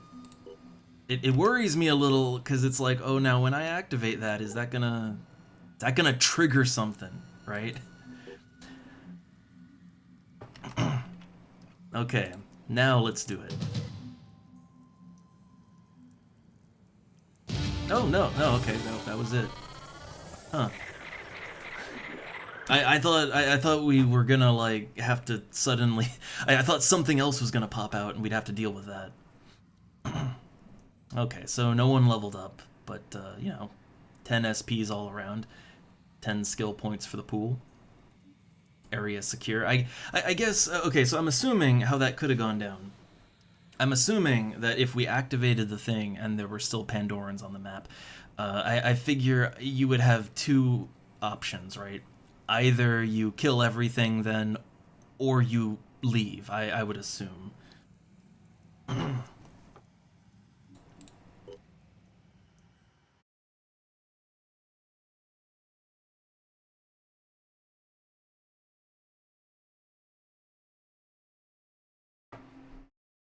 Alright, so... Well, there were two missions, right? So I guess we gotta do the second one now. Unfortunately, we have not managed to recover any useful information from the site. This is not the location mentioned in Syme's notes. We will have to keep looking. Oh, great. But hey, wow. 375 tech and 500 materials. Not bad. I have noticed that the plot missions do tend to... They tend to give the goodies, you know? They tend to be full of the goodies. So, okay. On to site number 2, but oh man, all that tech and materials, I gotta figure what I want to do with that exactly. Also, I guess that's the first Chiron that we killed, right? So I can do an autopsy on it, and ooh, that would give 200 materials and 150 mutagen. Oh, this is shared research, the Venom crossbow. Oh yeah, right, ally research. Ally research.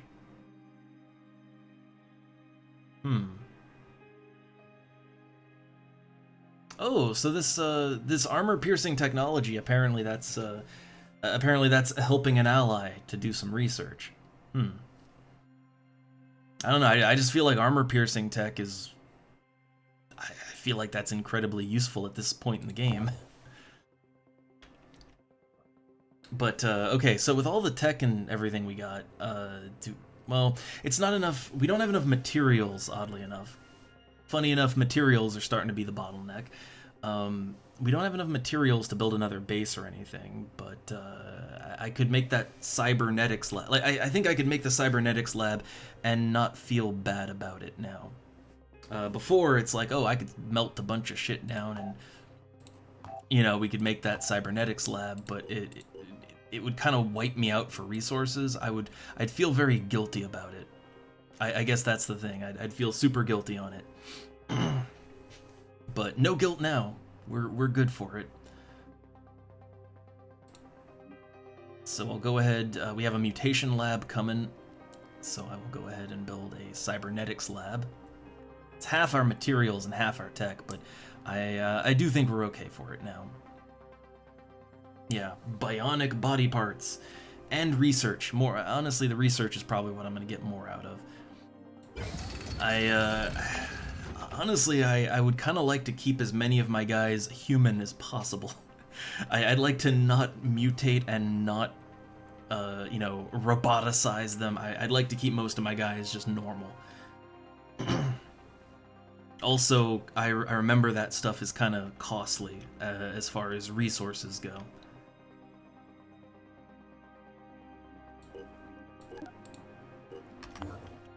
But the research, you know, the research.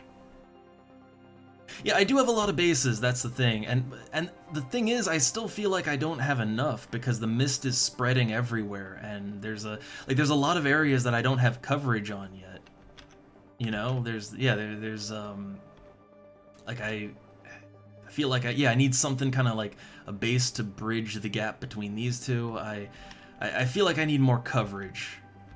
But I guess I'm doing okay on that.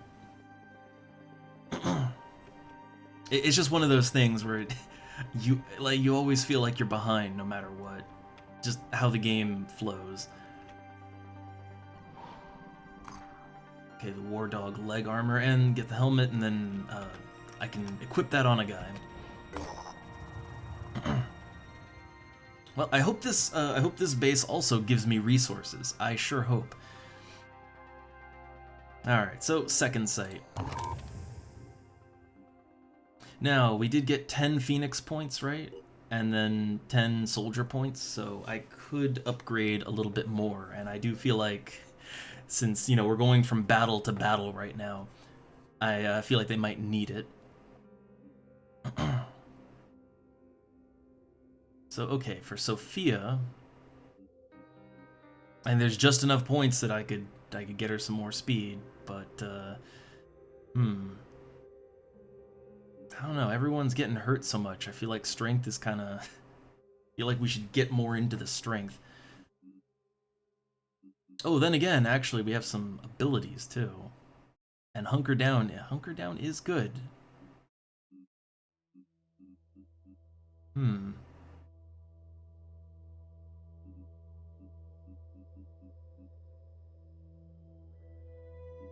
gonna go for the strength, though. Just more HP, right? Yeah, I do think, like, I tried. I did try to get, like, basically when the mist outbreaks are happening, I tried to, like, claim up bases near them, because the game suggests that.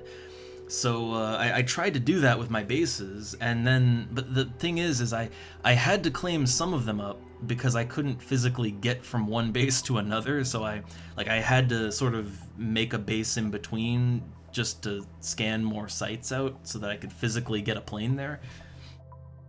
Like, that's what I'm doing right now with that one base and Australia, right? Like, I'm trying to, like, connect the two so I can actually get a plane over there. But, I've been trying to be smart about it, but it's just, the mist is everywhere. Like, the problem is the mist is fucking everywhere now, so, Yeah, like there's just not enough resources to get bases near every single mist outbreak. But I guess it's okay enough. Alright, do kind of want our armor break, because that would, like, that would be a really good like that would be an attack with this guy that would just completely rip the enemy's armor off.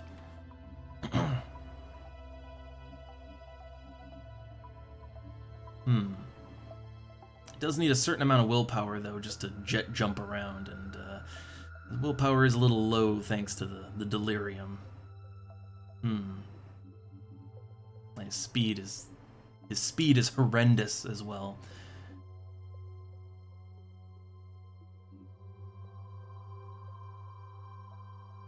Oh yeah, also his strength. Yeah, right. And like he's barely got enough strength for what he's carrying right now. I should probably give him some more. Because he's at a point where, like, you know, he picks up one more thing, or I give him some ammo, and he's encumbered. So, we'll let that take priority for now. And you know, it's HP too.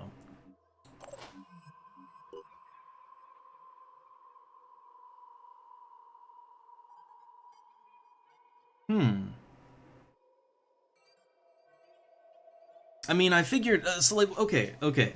So what the game says is that if you have a base, like, it's basically like when you're trying to detect the Pandoran's nests when a haven comes under attack. Like, the game says that if you have a base, like, if you have a base nearby and it's, you know, you got that scan radius, that you have a better chance of detecting the nest, right? Like, that's... And, you know, that's a good thing to do. But I also noticed something, which is that it's completely random as to whether or not you detect a nest at the end of a mission. So, like, you could technically just, like, make a save game at the end, like at the last turn of a mission, and then just kind of re-roll over and over until you get the nest, no matter what. Technically, you could just do that, I guess. But yeah, I just followed the game's instructions, and it made sense to me, right? Like, oh yeah, you want to have good, you know, you want to have good coverage in all the mist outbreaks, right? You know, so you can respond and also detect the nests and stuff. It seemed like it made sense at the time. But yeah, now I see that probably I could have spaced my bases out a little bit better so that I could just physically get around the globe and not really worry about the mist outbreak location so much. I see that now, but it's a little too late. I mean, either way, I guess, you know, eventually you can claim up all the bases, right? It's just gonna take a lot of resources. And yeah, it's true, yeah, you get more, you know, more missions, you can farm more reps and material. Yeah, so I will say that advice that the game gave me, which made perfect sense at the time, it is a little bit of a trap. It's a tiny bit of a trap.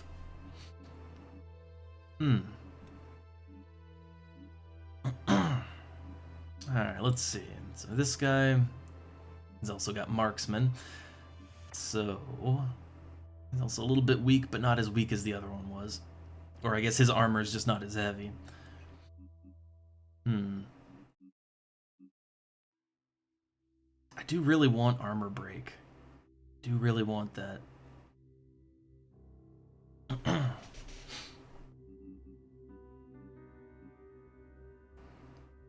But then again,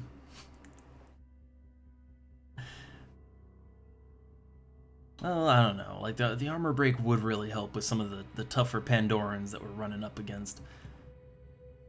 But I guess also, yeah, willpower is very low on this guy, so you should probably prioritize that. You can get abilities when we get more Phoenix SP. Alright, then Jacob. Say for perks, he's good until battle hardened over there. His speed is maxed, which is very nice. His strength is good from his bonuses. Willpower is what's lacking, though. Very low on willpower. And he doesn't have a whole lot that he actually uses willpower on. Like Gunslinger and Quick Aim, basically. But it is good to have it. Good to have that.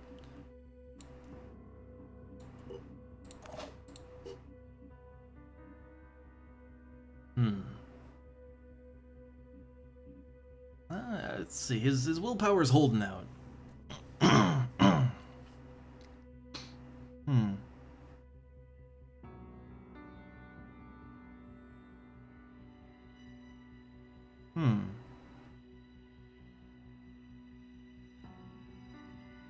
Well, yeah, I don't know. Like there's still like right now on my map, like I have a base on Australia, but I can't get to Australia. Like none of my planes can go that far, so I need to activate more points along the way. And I've tried. Like I've sent a plane around and no new points activate anywhere. So I had to make another base just to scan out, right? So I've had to do that a bit, but yeah, I don't know. I'd say if I did another run of this game, I would definitely make my bases a little smarter. So I was played the fool for listening to the game's advice. Okay, Vexus has decent willpower already. I'd say he's in a good spot. But, we're going into another mission, one after the other, so...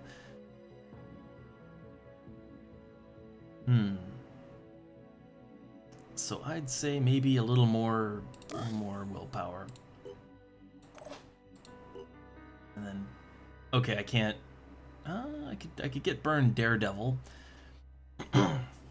I mean, more damage is always nice, but I don't like damage at the cost of accuracy. That kind of feels a little self-defeating to me. So, alright, they're good to go. Good enough to go. Oh, Vexus! Hey there! We're just Phoenix pointing away. And I'm sitting here a little bit chilly, too. And it's such a weird temperature here right now, in the house at least, that oh, it's cold, but it's not super cold. Like, I think my problem is I only have, like, t-shirts and stuff, and then really bulky, heavy sweaters and jackets. And it's not quite cold enough that I need to wear, like, a turtleneck sweater that wraps me up like I'm in a cocoon, because then I feel like I'm overheating. But I'm sitting here in the t-shirt, and it's like, oh man, I'm shivering a little bit. So if I seem a little off while playing here, yeah, it's because I'm very cold, but not cold enough to bundle up with what I have. I need an in-between. Okay, let's see. Battle save. And yeah, it did kind of suddenly turn cold here, but yeah, I don't know. It's not super cold. Not yet. Also, oh yeah, hey, I said it before we got started with the game, but I'll say it now, again. Hey, it's that time of the year for people in America land. It's Turkey Day. Over here, I mean, I like any excuse to eat more food than is necessary. But I don't really feel like going all out this time around. So just making a nice, I'm making a nice big whole chicken, a roast chicken in the oven. That doesn't take that long. That's not a lot of preparation. Oil and season that thing up and shove it in a pan. But that and some mashed potatoes and corn and peas. And some gravy. You gotta have the gravy.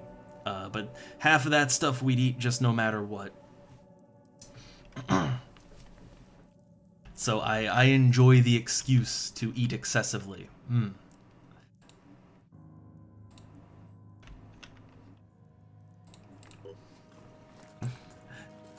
The spoiler is that's what Thanksgiving always was. It was always just an excuse. But I'm okay with that. Okay, we got a Tyrant Alpha here. I'm gonna wait till I start shooting him though, because I want to see like what do we got? What is around us, right?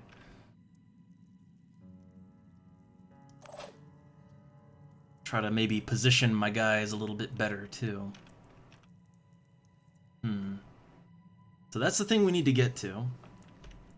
I'm sure that there's a bunch of guys just waiting, right? So let's spread. Target located. Yeah, spread out, but Acquiring targets. not spread out too much. We got a big one. Okay, but it's the one that shoots worms out. That's fine. Here they come. Another one that shoots worms out. Oh joy.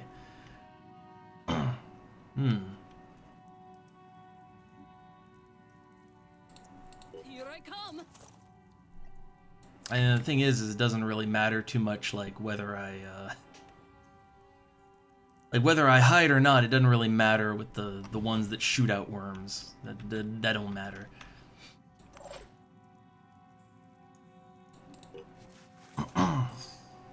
Ooh. Okay, so it's another one that is not a worm shooter. Okay. Targeting.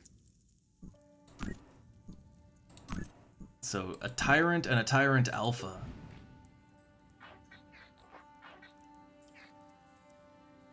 And neither one seems all that hard to actually hit, right? So I think Jacob could probably do a quick aim, and he could do a quick aim, but it wouldn't.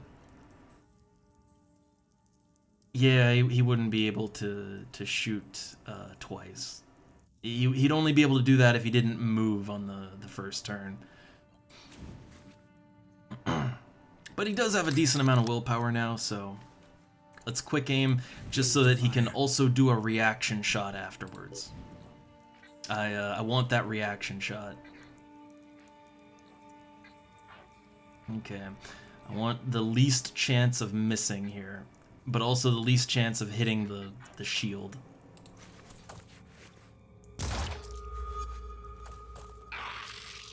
Alright, and now it's on.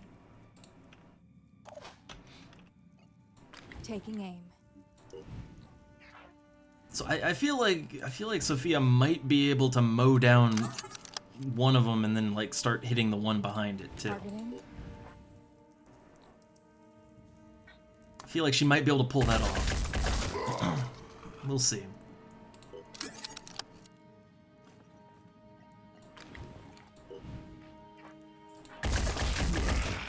Yeah, okay, yeah. Straight through one, on to the next.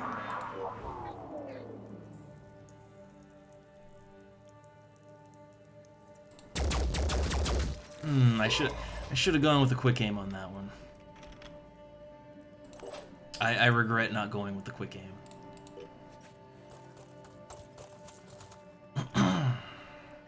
Okay, what is Vexus's chance to hit? Oh man, that's a big circle right there. That is a very large round, a rotund circle. But hey, you know what? If the chances already ain't great, I mean, make it a little less great, but get 2 chances, right?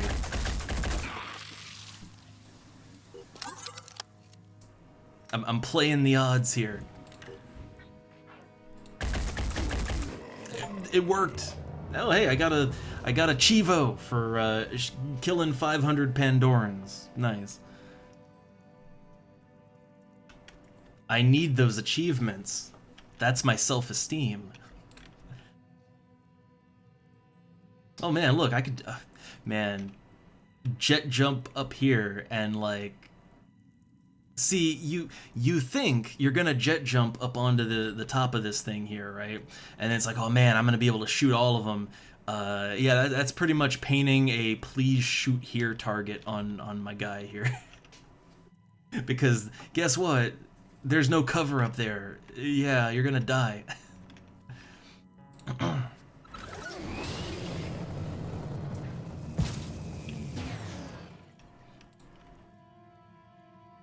Oh, that's such a short range.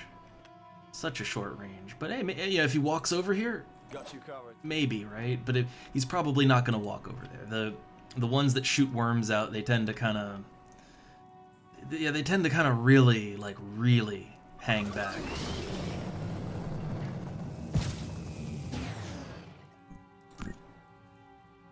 I'm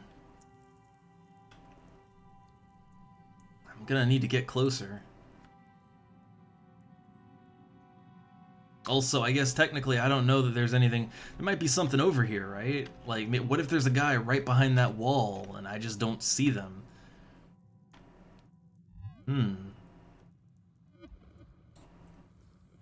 Yeah, so best to overwatch it.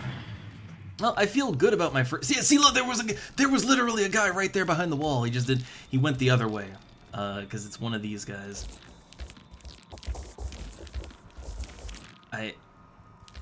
Do they see us yet? Like, we kind of killed the only ones that saw us, right? So I think, yeah, we are stealthed right now. Wow, yeah, we've killed 2 of them and they haven't seen us yet. I do feel like stealth is, feel like it's in a good place here.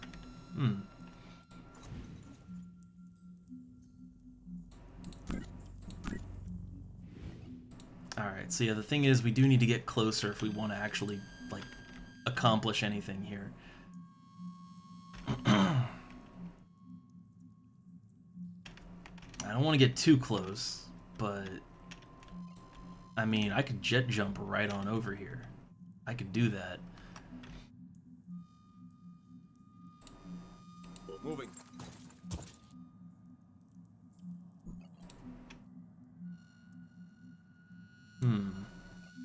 Aiming. So this is kind of the one that I like the less. Just because that fog, right?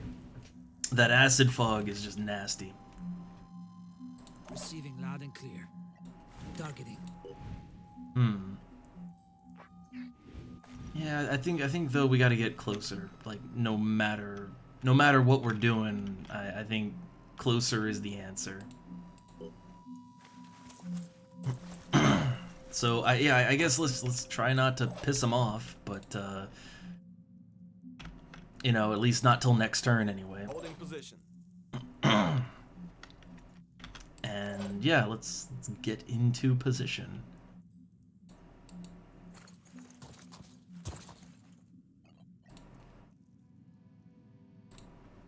Providing overwatch.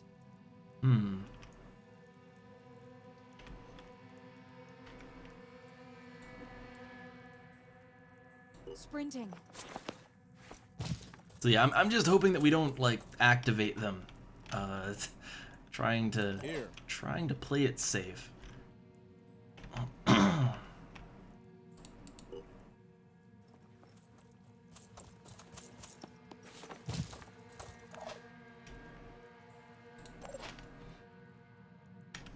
Okay, but it looks like there's just 3, and that's about it. Don't want everyone to be tightly clustered next to each other, because I don't want everyone to get smacked by the fog, right?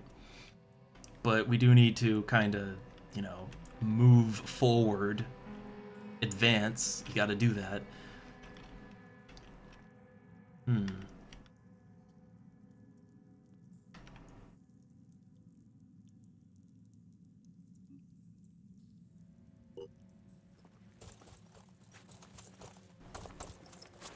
Alright.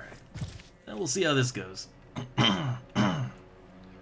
Sophia could do a quick aim. I'm trying to remember if you can quick aim Overwatch. I can't really remember if you can do that or not.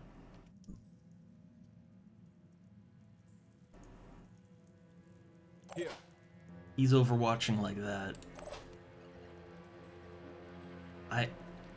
I want to say that you can quick aim Overwatch. Okay, yeah. So I don't want to Overwatch it if, like, we're not going to hit it with both of these guys, but...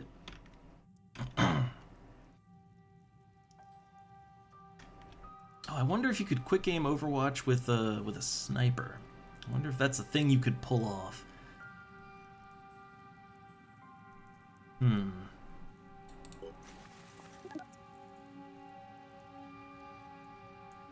feel like you probably could, but that's good enough. I was hoping that it was gonna walk towards us. That way, I could, you know, could make use of that Overwatch.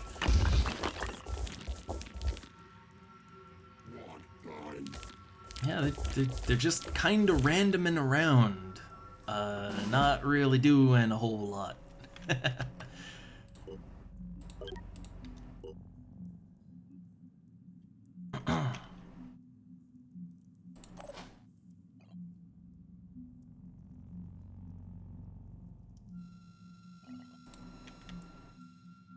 Okay, jet jump doesn't really accomplish anything here.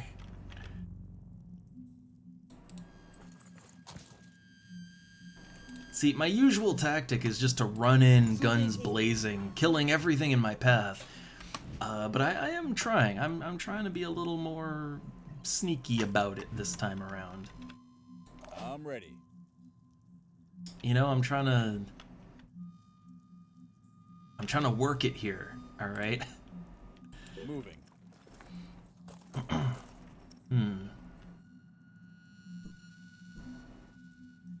Okay. I'll put guys on Overwatch after we're a little closer.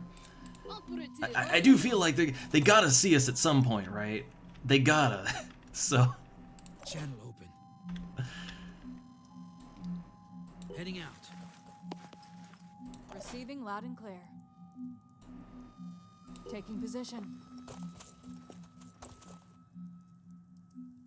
Ready.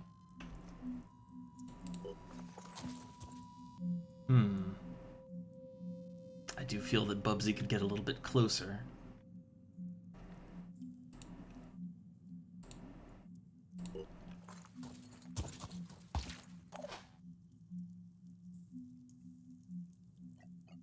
All right, so now, yeah, now we hit the Overwatch. So.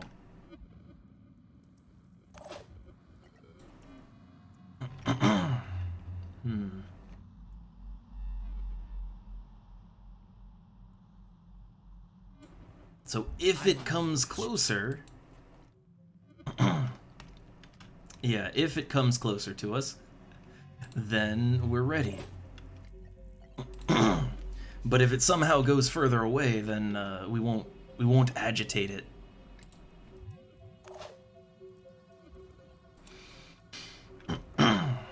Oh, okay, it only takes 1 point to Overwatch with these guys, so.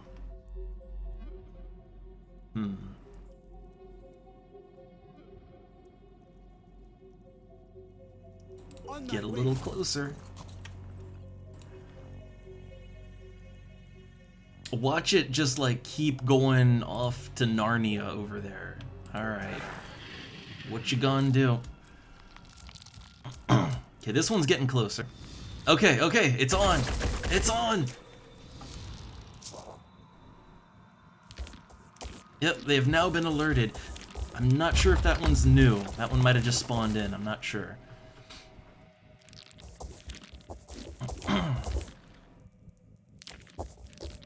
Yeah, here come the worms.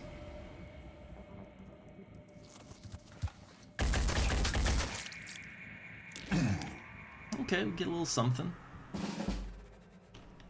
Alright, so we got worms. Receiving loud and clear.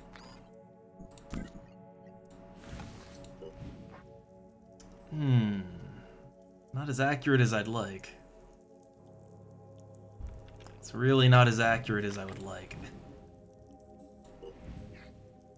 But it feels like such a waste to use a sniper shot on that, right? Like that feels like a horrible waste to use a sniper on it. When there's such bigger threats out here. You know?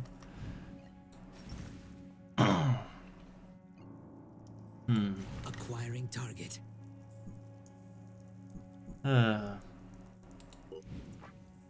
mean, we do got to get rid of it, you know?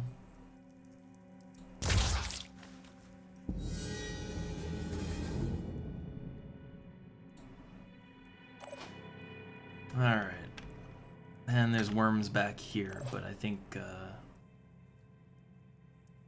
Vexus can get rid of that. Yeah, probably. Alright, quick aim.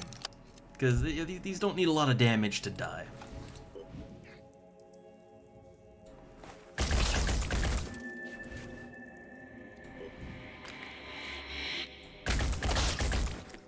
Kill confirmed. Okay, so worms are dealt with.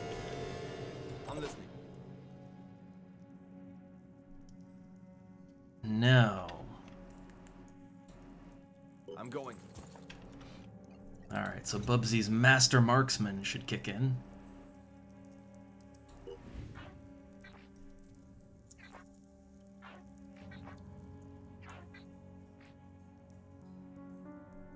Yep, go for the big fleshy part. Okay. Good armor damage. Very good armor damage. So yeah, the thing is, against all of these guys, hiding doesn't really do anything. Taking aim. Like, not really. So, I mean, we might as well just shoot. Just shoot and shoot and shoot. Or just stand out in the open where you have a better shot, and then just keep shooting. That should better work better.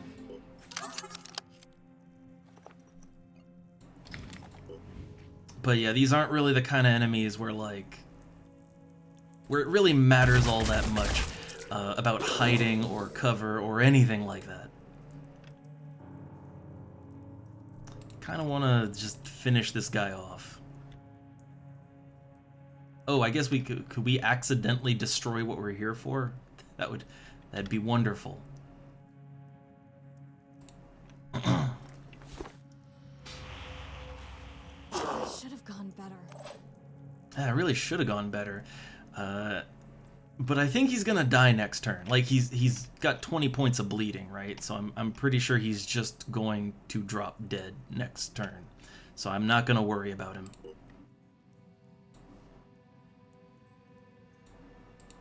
Alright, get a little closer, but then I want to use my points to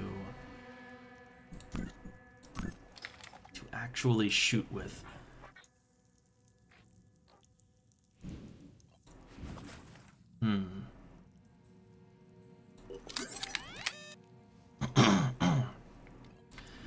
I do wonder, the game is throwing a lot of these, like, vehicle equivalent units at me, and I do kind of wonder if it's kind of trying to get it in my head that I should be, like, capturing these things.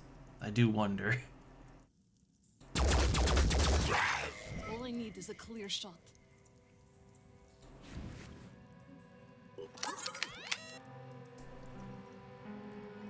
Zooming in.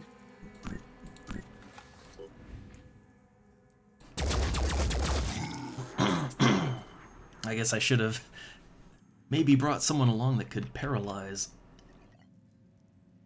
But I didn't think to. Alright, we got Smooth Jazz. I could just put Smooth Jazz. Like, again, none of these guys, like, they don't hit harder in melee or anything. They shoot worms and they shoot poison mist. Neither of those can be, like, guarded against in any way, so might as well just go for the objective, honestly. Alright, objective complete.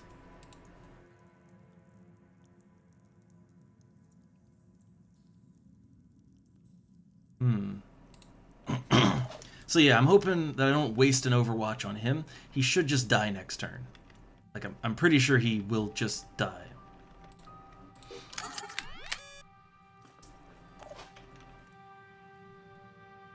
Okay, and Bubsy can't really do a whole lot. Not really.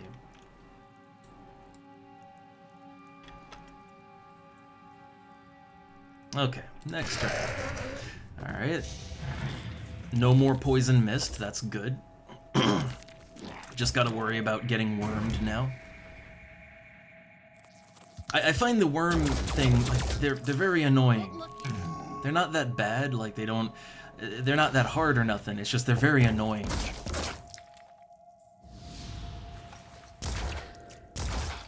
Gotcha. Alright, lots of good shots. And now it's worm time.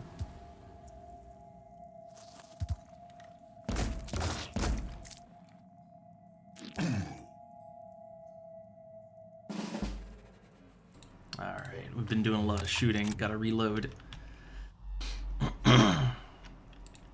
So let's see. Here. Yeah, there's a lot of worms in play right now. Like, a lot.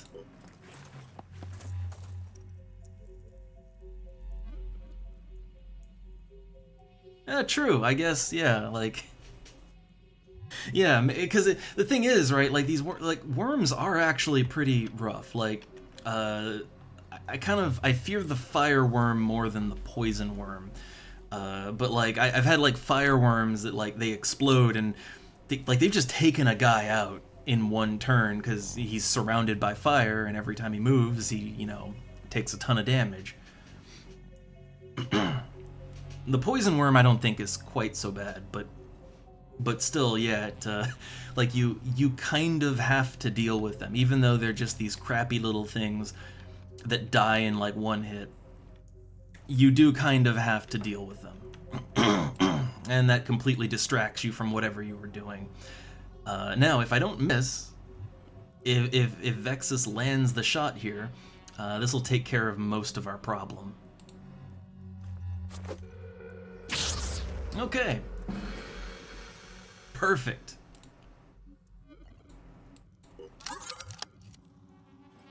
That's why I like to have some explosives on me. Alright, but yeah, we still gotta deal with, it's not a great chance. With this kind of hit chance, I'd rather just go for the target where he'll actually probably hit. Okay. Who else we got that can do stuff? Ready, Ish. Hope I don't miss. So these weapons, yeah, the Synedrian weapons, they do hit. They hit good and hard, but not much penetration to them. So honestly, that might work out best to take care of the worms. Honestly, not very glamorous, but you know, someone gotta take care of the worms.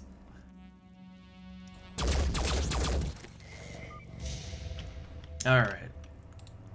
Back to so we've been dewormed, so now let's get rid of the worm bringers. All I need is a clear shot.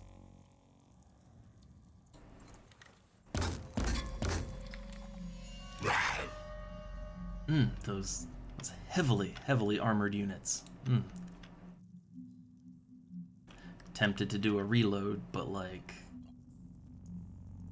if I reload, then we get no Overwatch, and then again, I mean, when it does anything, it's gonna trigger the retaliation fire, so you'll kind of get it one way or the other here.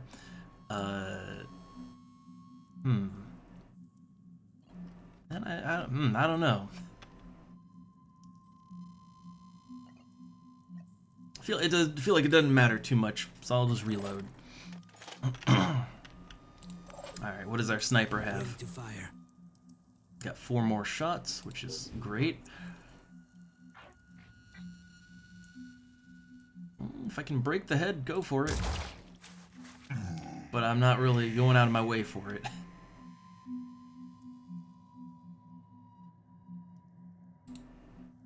I'm on Overwatch.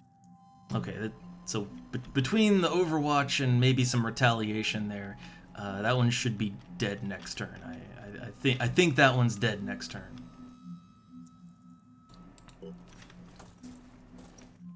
All right, we already got the thing, and I thought it was maybe a get the thing and then either secure the area or get out, because last time we killed everything first and then got the thing and the mission just ended. But no, you have to secure the area.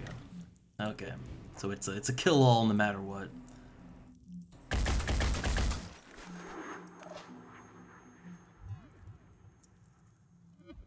Trying to remember, Burn here does have the yeah, they shoot back at attacks. That might kick in. That might kick in over here. So we'll get closer. Let's go. Aiming.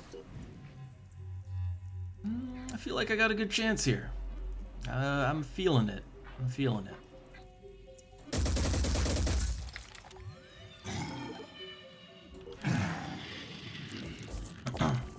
Oh, it's running away. Oh.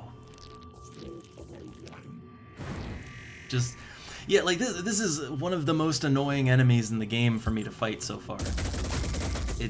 Like they run away constantly and then they just pop the worms out that you do have to deal with, so. Hostile still active. Well, nearly dead. Yeah, If he'd ran forward, it would have triggered the Overwatch on the sniper.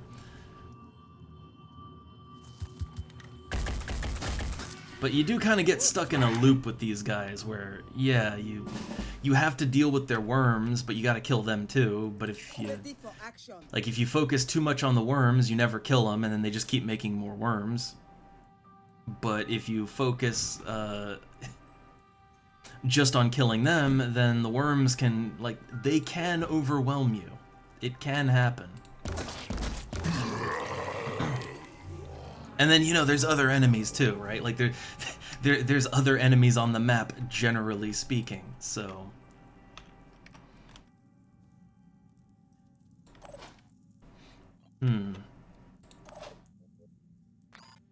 Alright. So, yeah, here it wouldn't really be too worth it to just, to just unload with the big guns, on things like this. So, grenades. How did that miss the other one? How did that happen? Like, how did that miss? Loud and clear. Okay.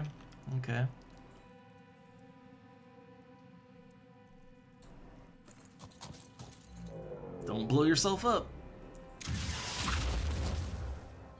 Yeah, I guess the explosion, I guess the corner there protected it from the explosion, I guess.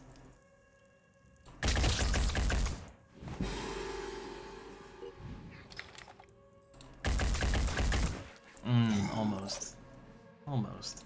Targeting. Okay, who else can do stuff? I think Burn might be able to explode these two. Though we haven't had a good track record with our grenades. Okay.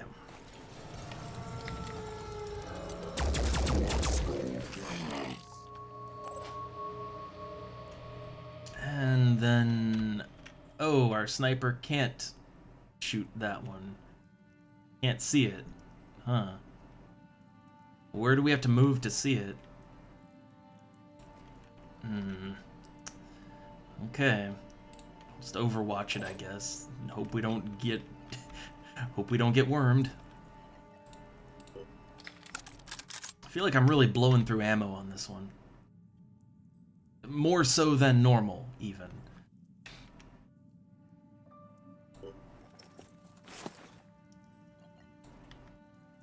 I also, hold up.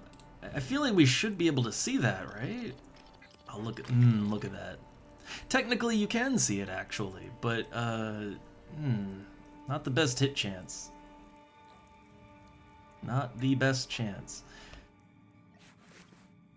I think if we overwatch it like this, probably we'll be okay. Probably.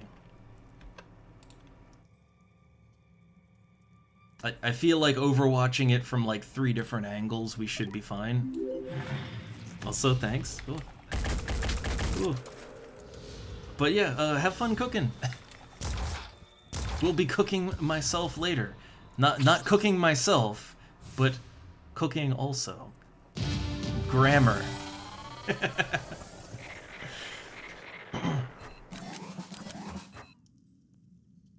Okay. Burns level 7 now. They get the good perk. And Vex is up to 6. Nice. Okay. So, both of the special missions are complete now. So I hope we found something between the two sites. I mean, the resources were good enough, honestly. The resources were great from that last one. I hope we get more, but plot progression's cool too. Ooh, the Shattered Sphere. We have recovered a shattered metallic sphere of unknown origin, most likely an antediluvian artifact. The writing inside it, or what's left of it, seems to match what we found in Symes' notes. Based on the data we have been able to decipher, it seems Symes organized an expedition to the place he believed had the ultimate answer to the riddle of the antediluvians and the Pandora virus. With the last remaining Phoenix Project operatives, he set out for Antarctica. They did not return. I kind of figured that, like, yeah, that'd be important. Alright, perhaps we can finish their work. That's what the Phoenix Project has always been about. No one can do it alone, and each generation continues the struggle of its ancestors. We have to go to Antarctica. Yeah, to Antarctica. And cool, we got a ton of tech and materials again. Nice.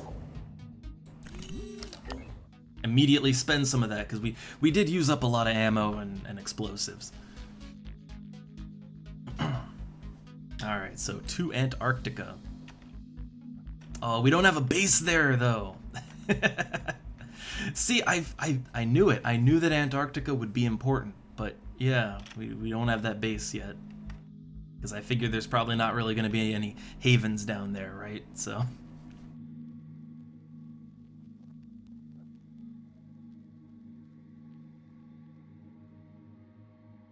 Alright, but, okay, we got good plot progression in.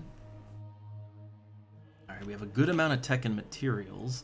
I have a lot of stuff building, right? Like, I got the cyber and mutation labs going. I got another uplink coming at this base here to hopefully... Oh, look, I see an outbreak starting right there. But, yeah, so we're gonna build the bridge to get over here to Australia. And then wish I'd made a base down here, but too late now. It's fine.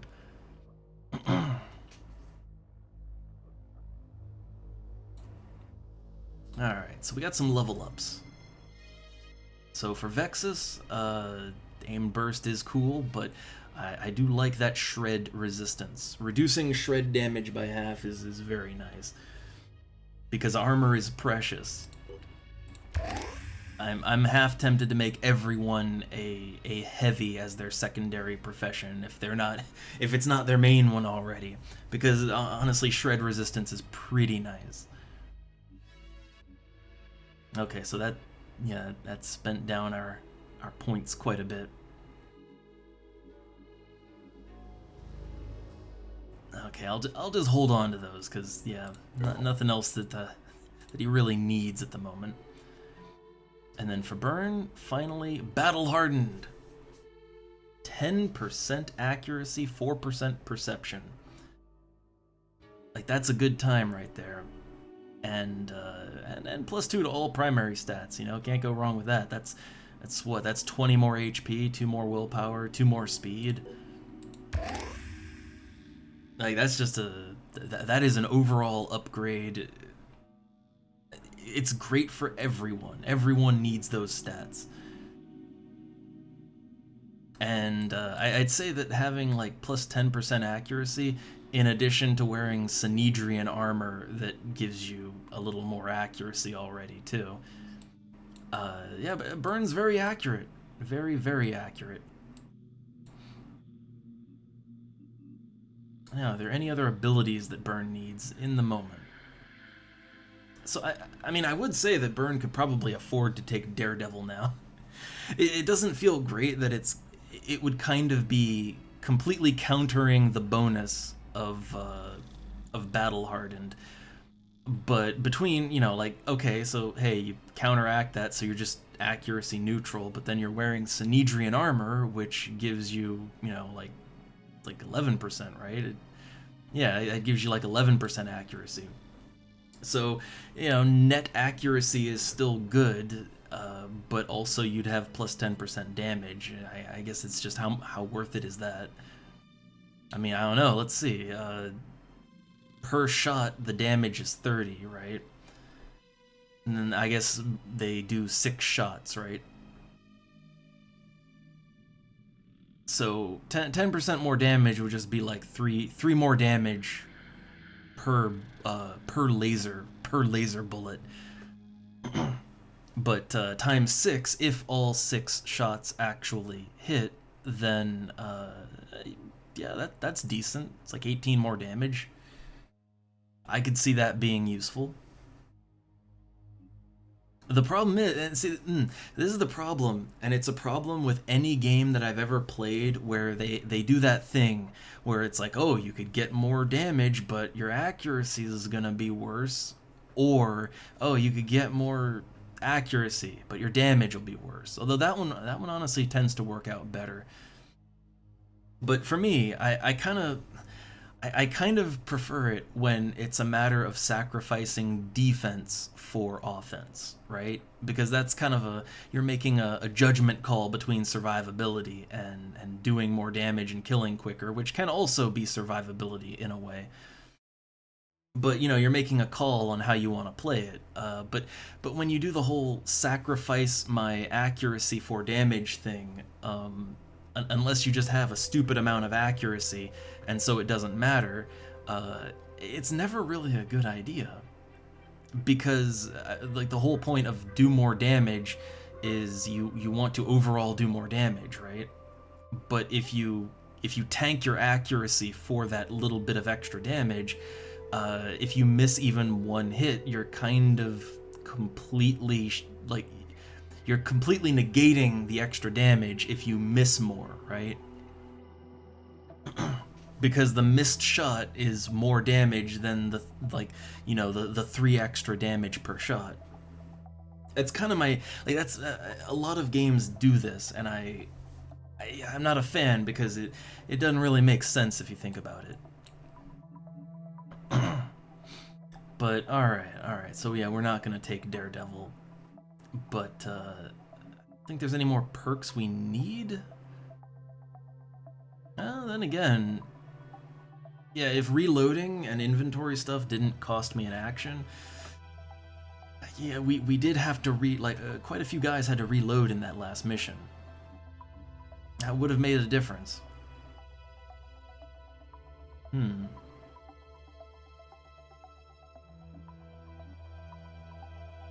I could also just get more speed, willpower, strength. Although honestly, since they got battle hardened now, I mean their stats are decent. You could always be better, but they're decent.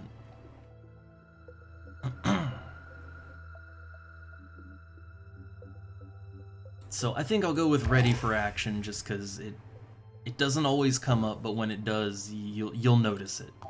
You'll notice when that comes up.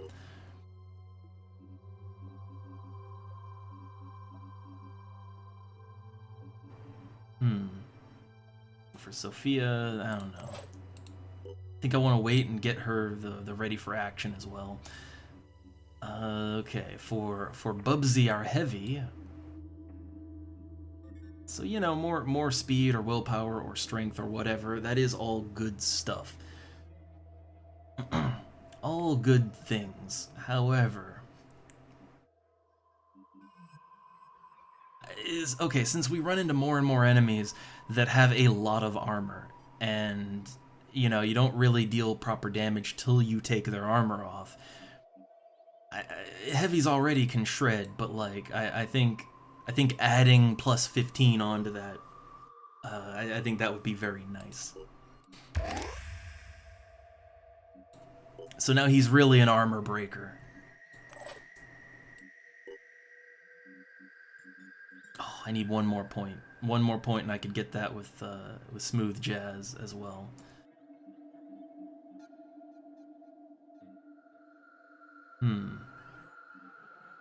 I'll wait on it, I guess.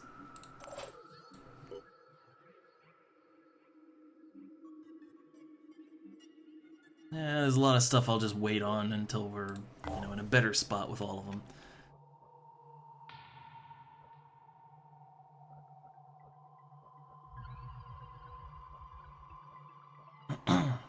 Alright, okay, so I want to send these guys off to another base just to chill. It is a good idea to have your planes a little bit spread out. So Phoenix Omega... Okay, they have medical facilities over there, so I'm going to send them over to Phoenix Omega.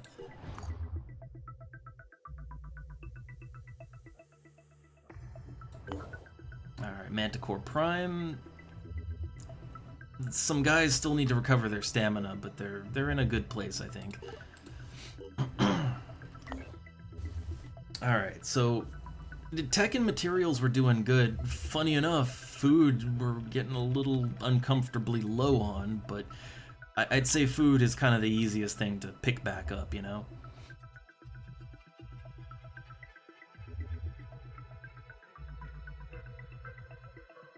Alright, so we gotta do the Pandoran Lair, the Acheron Autopsy, gotta get to Antarctica.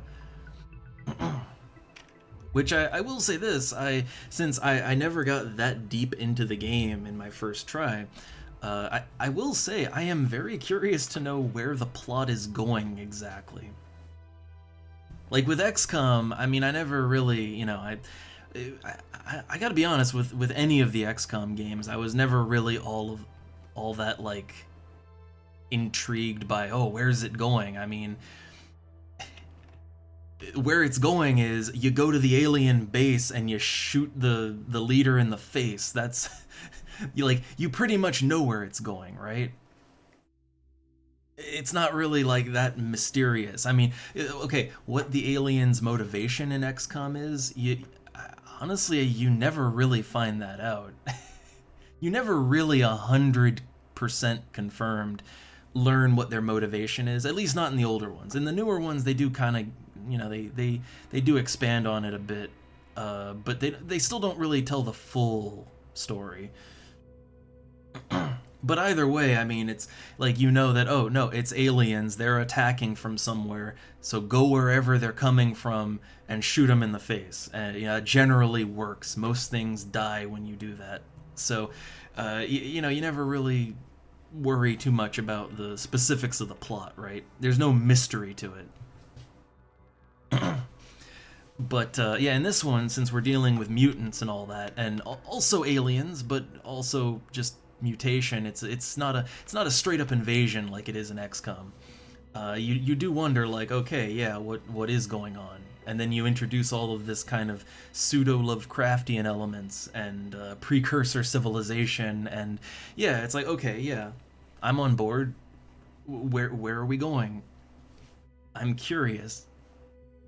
So I do want to know where it's gonna go. I'm eager to find out.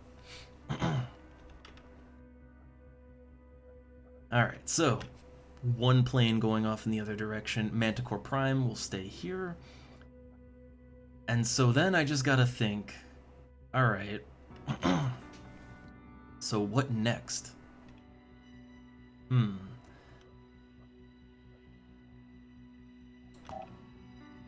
No new research.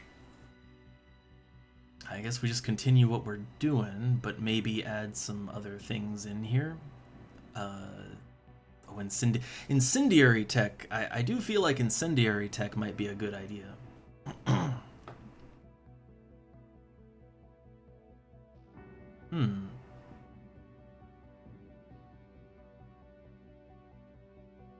But also, I do feel like there's a lot of stuff we could, you know, we might want to get, right? A lot of stuff in here.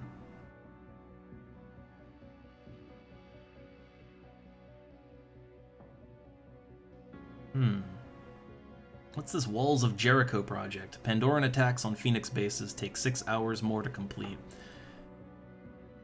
If it didn't take over 2 days, I'd actually put that, like, right up near the top. but it takes like it takes way too long to research, and there's too many other things that I want to research in the meantime. But we need the Mindfragger. We need the Acheron. Ooh, poison resist technology. But yeah, I think we should go for the things that we absolutely actually need. The telepathic nodules over a day. But psychic influences, oh, that's only 12 hours. Okay, but I still want to put armor piercing though at the top. I want to finish that one.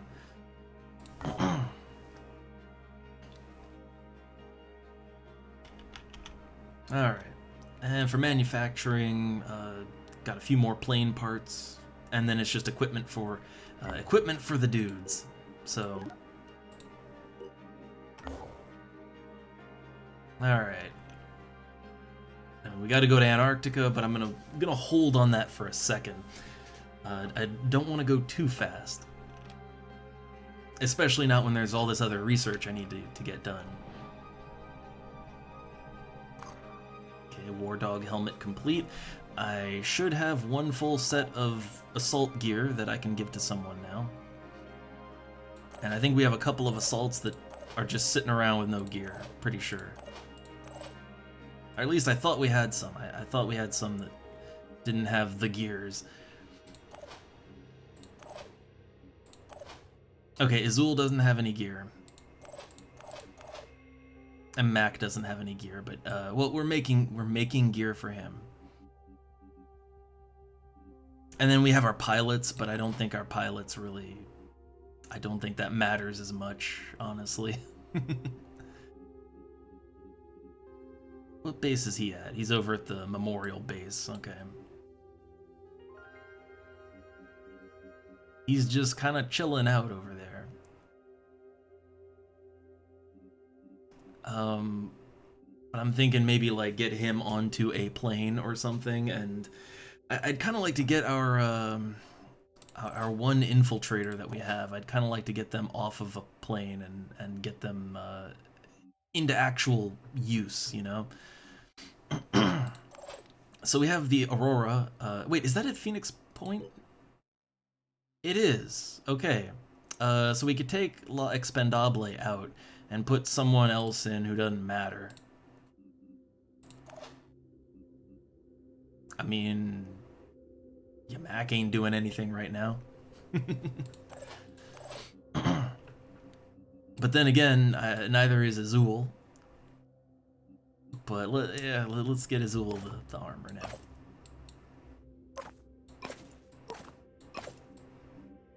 I do like the look of the armor here. I like the look of it a lot. I think the new Jericho armor has a good, it's got a good style to it. Kind of RoboCop-ish, honestly. All right, so yeah, this armor, it's not very stealthy, but it's yeah, not very stealthy, but it has a little more armor than a normal set of assault gear. A little bit more than normal.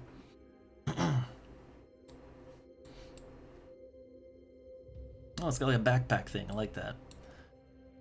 Alright, I guess the question is, do I want to give him do I want to give him a new Jericho rifle as well?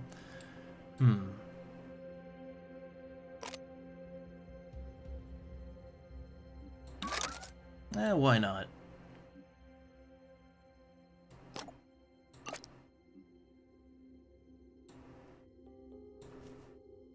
It is kind of nice just to have everybody using slightly different weapons.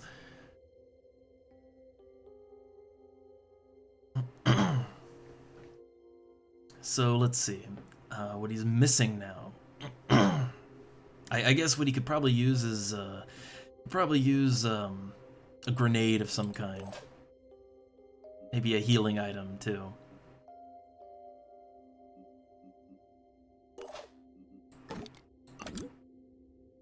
Oh yeah, I thought I made an extra grenade actually. I guess it got used with all the, you know, all the fighting we've been doing.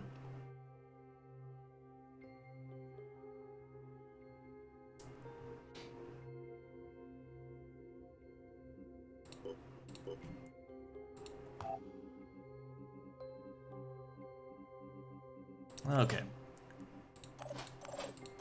So, just pop that on. Okay, so he's all good to go. Azul is ready for combat now.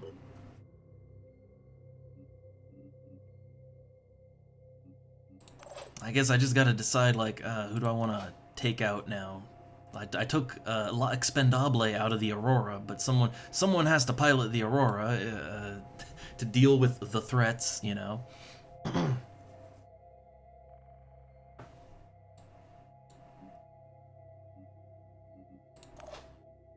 And so far I've been putting all my technicians into...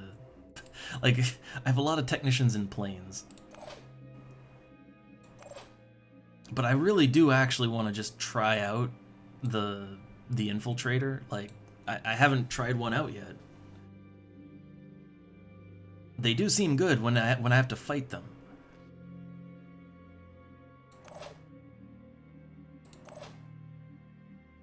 But yeah, I don't know. I'm not using Kramer, I guess. Not right now. So I'll put him on the Aurora and maybe have him or one of the other ones pick up Henry. I'd like to bring Henry over to one of our bases that has people in it and get him equipped too.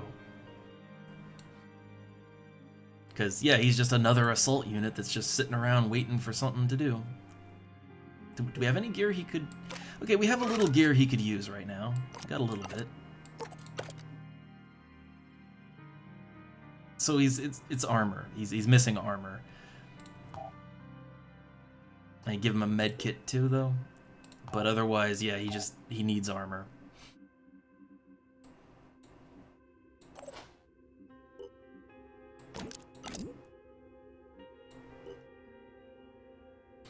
Which, I wonder, what armor to give him, anyway?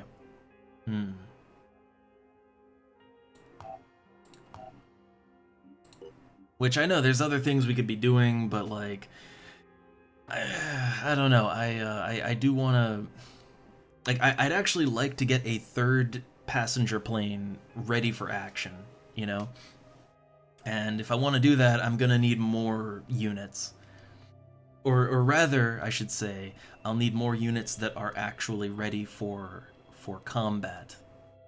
If they're not ready for combat, then that's not so great. I mean, the guys that we put in the planes, you know, yeah, they're not ready for combat. And they don't really need to be, since they're just, you know, they're just pilots, right? But if they were ready for combat, then we could put them in the rotation, you know, if we needed to.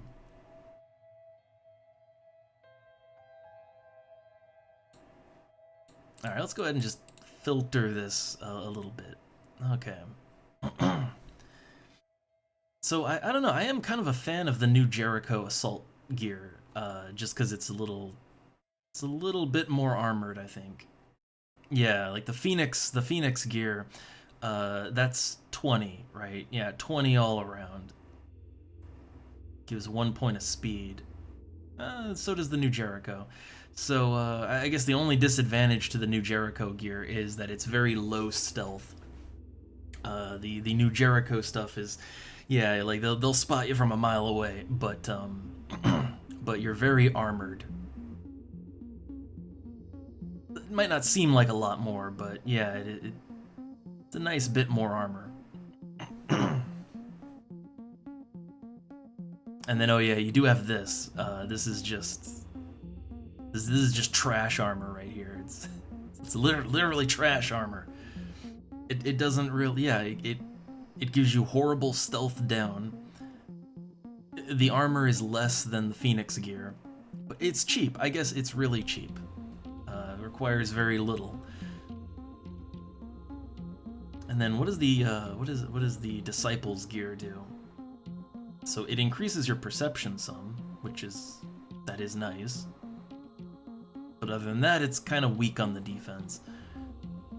And then you have Sanhedrian armor, and that one I'd say if you're not going for either just the standard or you know, more armor, but like the Jericho stuff, then I'd say that the Sanhedrian gear is probably the way to go, just because it's got a little more speed on it, actually. Like, it's a little lighter on the armor, but it's got more speed and it's got quite a lot more accuracy.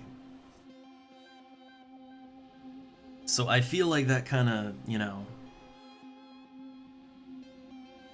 that works out in most situations, just to have more accuracy.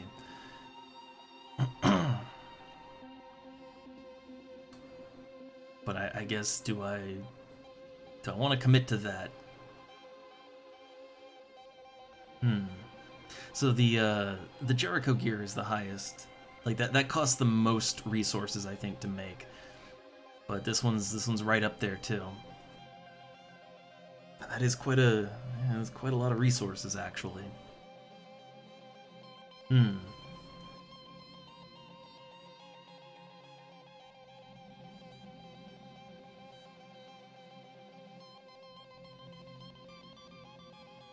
Choices. So many choices.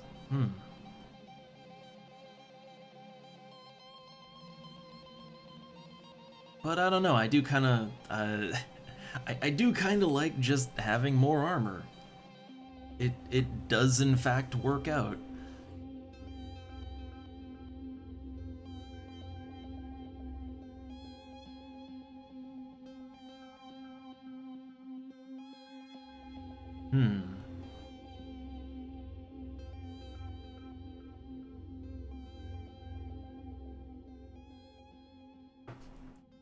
Oh man, I can't make the call. I can't do it. I mean, okay, you know what? I took an infiltrator out of a plane. Where the hell is Henry at? We could pick Henry up in the plane, and then yeah, have him like have Henry take over as the pilot, since we have a lot of assault units.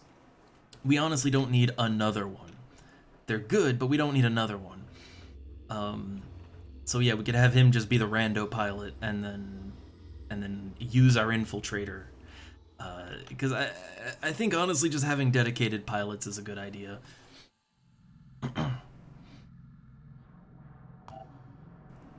Okay, so what base was he at again? He's at Sumral Memorial. Okay, base number 7.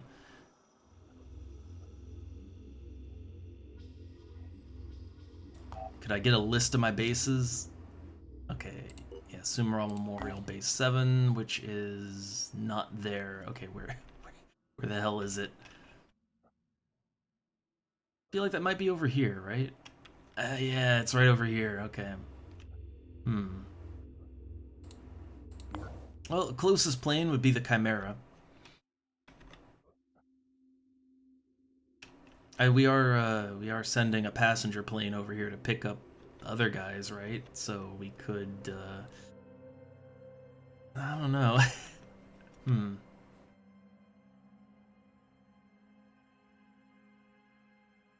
Well, I mean, right now... So, okay, right now, the Behemoth is roaming, but it's gonna go underwater, and then it's gonna pop up, and it's gonna be a little bit, right? It's not gonna shoot more flyers out for a while. So what I could do is the Aurora. I could slap a passenger module, the speed one, right? Yeah, slap the speed passenger module on the Aurora so it goes faster, and then send the Aurora over there and yeah, send the Aurora over there, pick up Henry, bring him back to Phoenix Point, and then have Henry be the pilot, and then, you know, drop Kramer off in the base, and yeah, that could work. That could work. All right, let's pick him up over here. It'll take over a day, but I think we'll be okay. Again, the Behemoth is, you know, it hasn't even submerged yet, and once it's submerged, it'll stay down for a little while. So I think we have time to do this.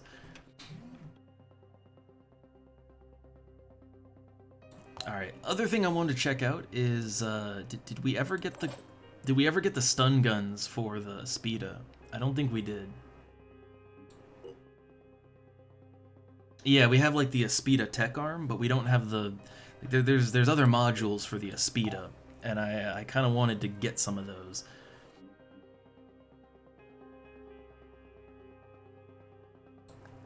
But then again...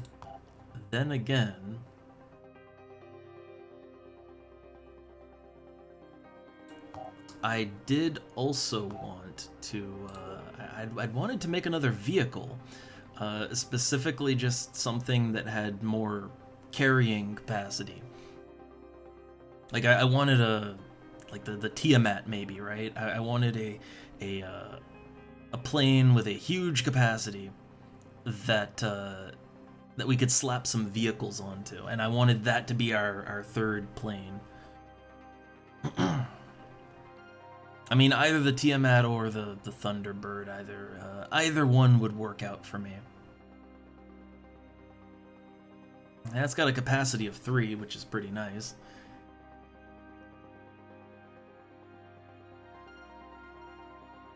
And it's not ungodly slow like the Tiamat. I mean, I'd have to slap a speed module on him one way or the other, but the Tiamat, even with the speed module, it would just be as fast as a standard Manticore.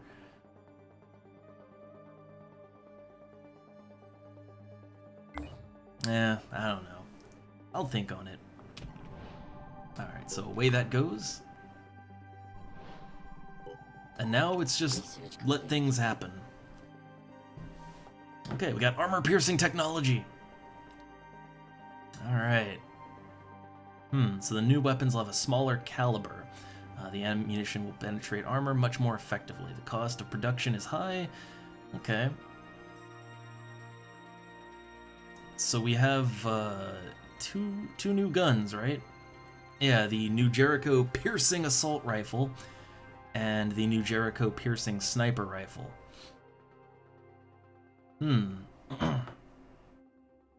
So these have Piercing 15 and Piercing 50, which I'd assume that means it ignores that amount of armor, right? It sounds good to me. But yeah, I guess the catch is that it probably takes a lot more... Probably takes a lot more resources to make, I would imagine.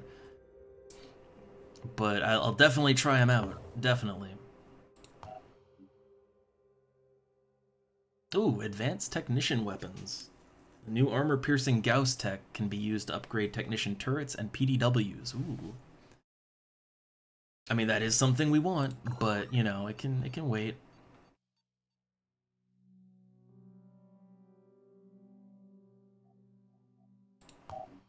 So, lay it on me. How expensive is this stuff to make?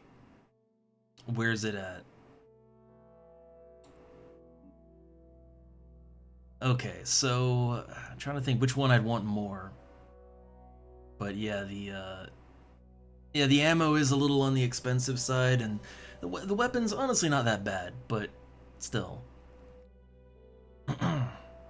So the sniper has 50 piercing. This is only 15 piercing, but you know, it's 4 shots.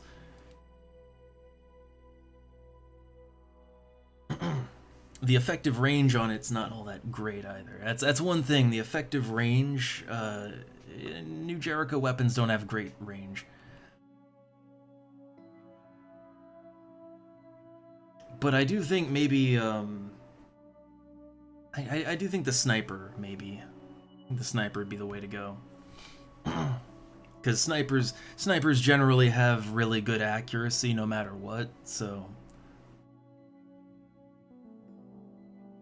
And also the sniper is usually what I would use to try to, like, you know, to try to take down targets at a distance, right? Or if they're overwatching, they just shoot wherever, and if that area has armor, then it's not too effective. So I kind of feel like the sniper is what you'd want the armor piercing to be on. I mean, you want both, but, like, we're not made out of resources, so...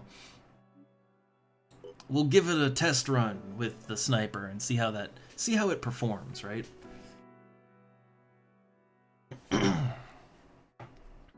And I think I'd like to make that one sooner rather than later. So I'm bumping that up to first place.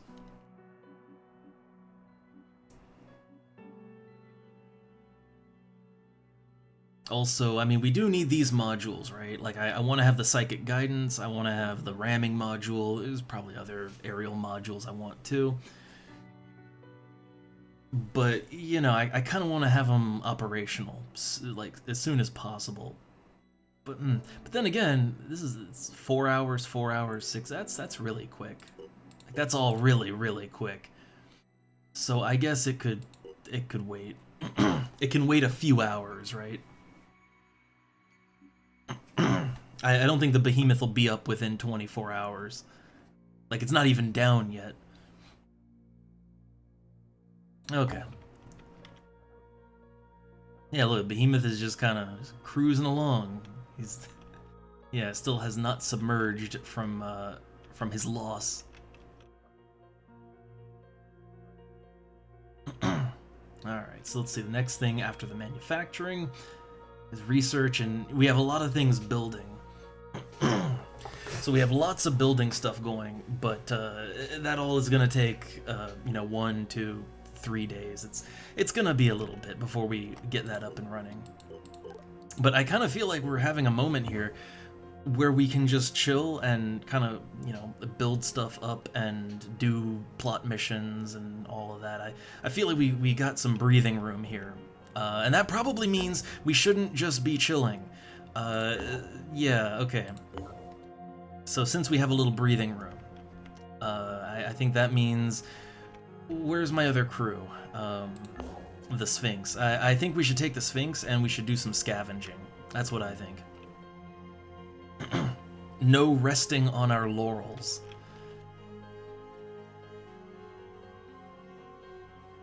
So there is stuff over here, but there's also there's a couple question marks here.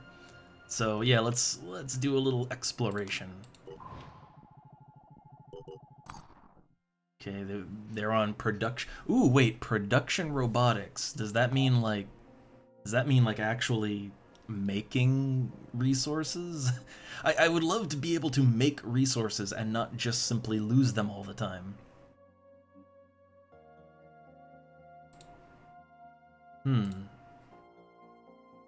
It's on the list, but I can't help them yet.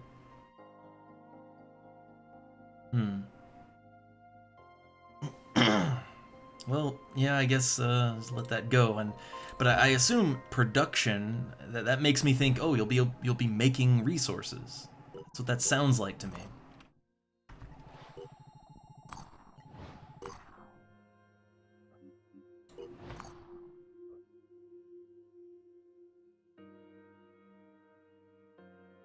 Alright, and it looks like we just made one of the sniper rifles, which can I put that on my guy here? He's just out and, you know, out and about, but can I? All right, nice. So let's see. So this here sniper rifle, big as fuck.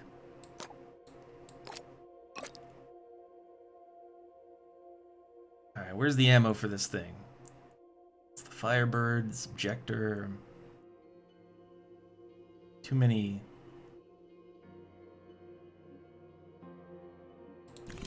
There we go. Just make the ammo. I guess the first clip you make just goes straight into it, right? So I guess let me compare here. So this does 130 damage, 50 piercing, right? But it's 130 with 45 effective range and 10 ammo capacity. Okay. Now comparing that to, well, I guess compare it to the regular one, right? Same damage, and the effective range, okay, the effective range on this one is better. So oh my god, I think this is our first straight upgrade. I think, maybe.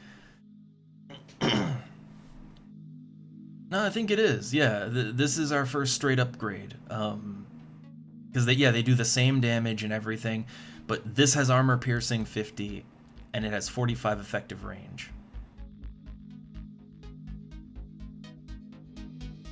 Yeah, so everything is the same except it pierces armor. So it's no loss anywhere.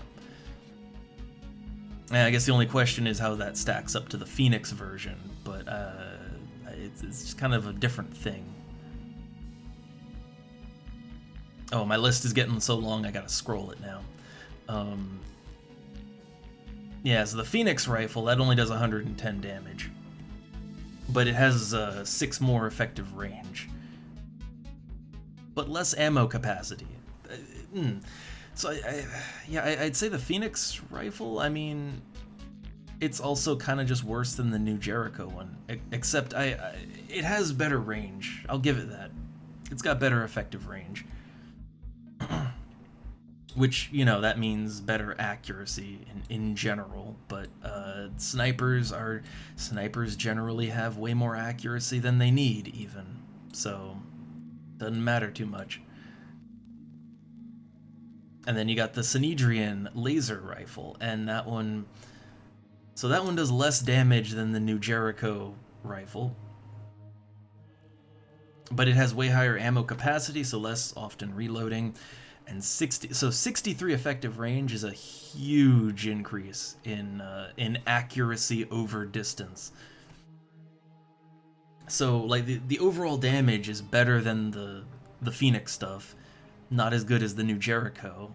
Doesn't pierce armor, but it does hit hard, and it has crazy effective range.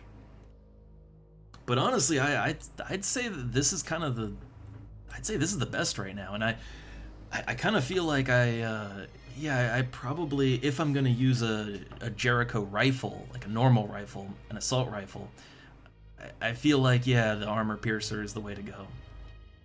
Honestly, I think if you're not using a Synedrian laser rifle, then probably this is the way to go. Probably. Also, I want to add a Synedrian, a neural pistol in here.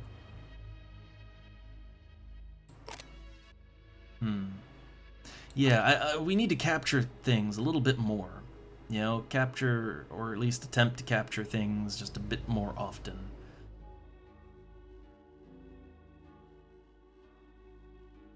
And do I have ammo for the... It doesn't look like I have any backup ammo for it.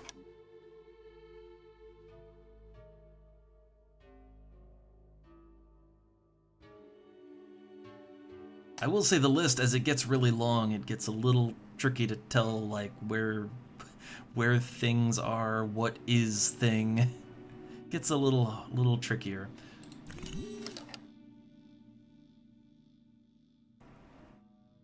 Okay, there we go.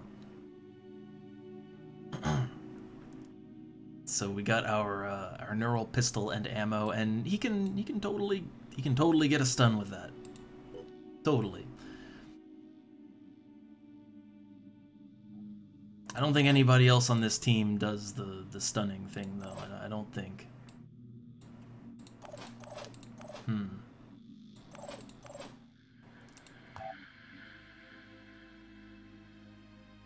But I will say, maybe after we get the plane modules done, I do kind of think maybe, you know, performance seems to be good. I think we might want to start upgrading to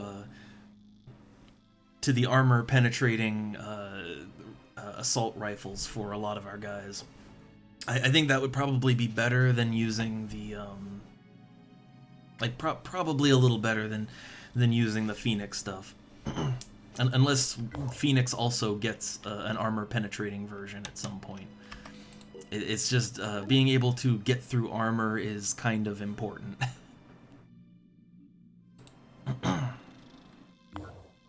Which I assume the way it works, I would assume if it has like armor 15, I would assume that it ignores 15 points of armor per shot, I would assume.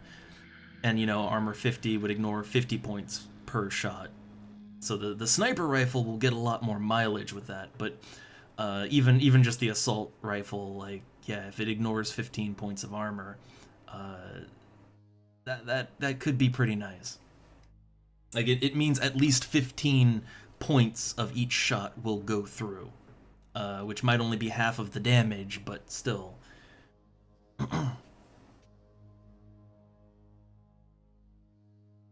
Alright, so we're just doing a little exploration now.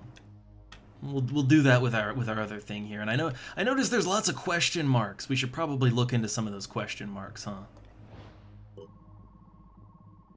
Research complete. Okay, psychic influences. Alright. Shows the Pandoran ability to instill fear in humans is a direct result of overstimulation of the amygdala. Always the amygdala. So it's through infrasound. Okay. New items for manufacturing. The Clarity Helmet Module. Huh. So it's an armor module that gives immunity to Psychic Scream. I so far I haven't really noticed Psychic Scream as being all that much of an issue, but to be fair, I think so far I've pretty much killed the sirens before they even get anywhere near my guys. Like I see a siren in combat and it's just, you know,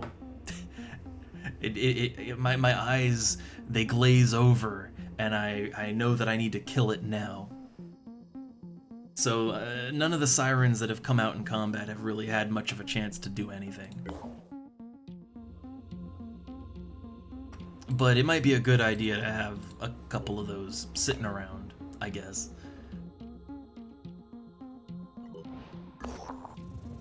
Alright, the Fields of Ananaria. That looks like a bunch of mine fraggers. Alright, the Sphinx has landed at the abandoned haven of Camp Ananaria. Oh, it looks like the place was evacuated in an orderly fashion. The haven's fields are covered in immense jelly-like growths and seem to feed on small insects. Okay, we could destroy them, study them. I assume study would probably give us either a little boost to research or tech. And then if you gift the growths to the disciples, I assume that'll make our standing go up with them, but probably lower it with everyone else. I mean, right now, we're like 83, 84. I mean, we need more disciple standing. So I'd take a little hit with them. I'd take the hit. As long as it's not too big of a hit.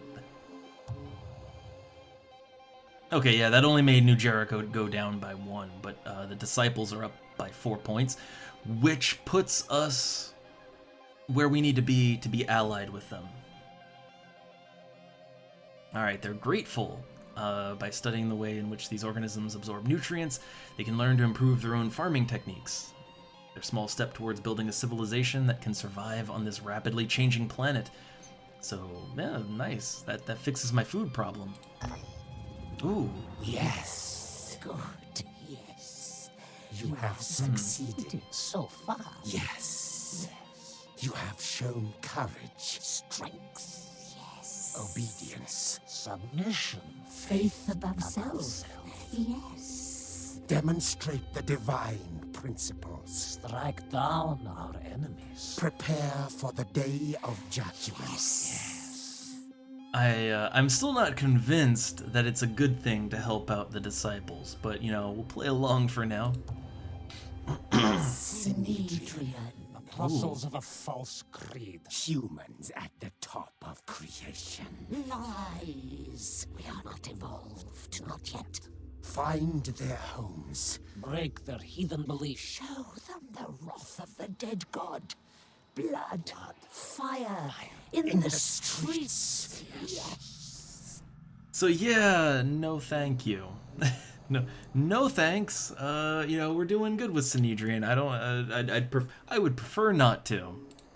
Don't listen to the Synod and its mad ramblings. It has lost its way, lost sight of our ultimate goal. Too much dogma and too little understanding, if you ask me. This is not what the Exalted stands for, never has been. Interesting, though. Okay. Well, all right. So I guess you could have just gone, yeah, sure, burn them all to the ground, but like, okay. I have a much better mission for you. Help me retrieve what the Exalted needs from this Pandoran structure instead, and I'll put you in touch with her. All right. So this, I guess this is the actual proper, like, Alliance mission. Okay. Well, I mean, that sounds good. The 6th initiation.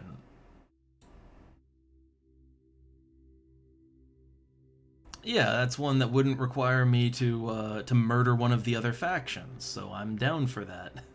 I'm very down for that now. Okay, let's see, I guess manufacturing, it's just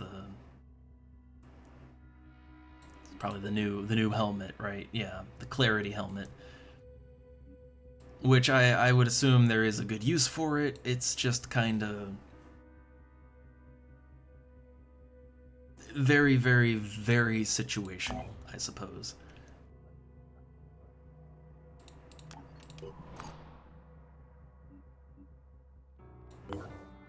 Alright, so Manticore Prime, everybody looks good to go. Some of them need leveling up too. I guess they've been hanging out in base for a while, so they've been just collecting XP. Alright, so input here can get battle hardened. Yes, always go for the battle hardened. Because, you know, +2 to all stats and accuracy and all that good stuff.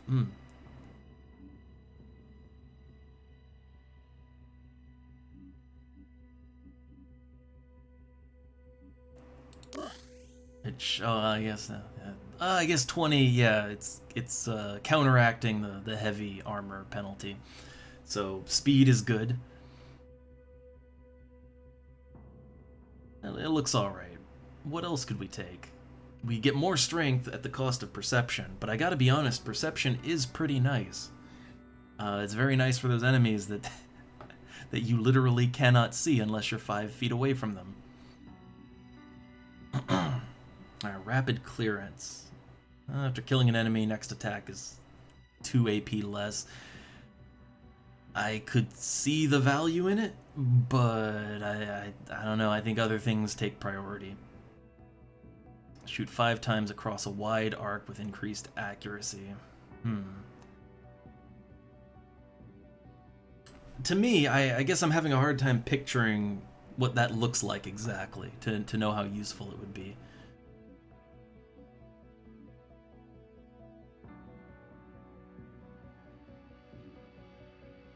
Well, I think I definitely want ready for action.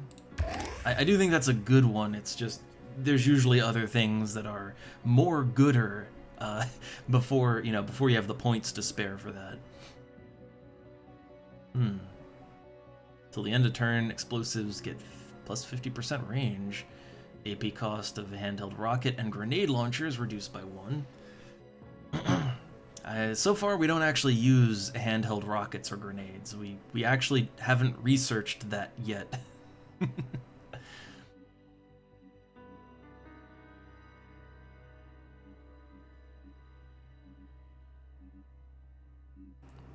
Do I want kill and run?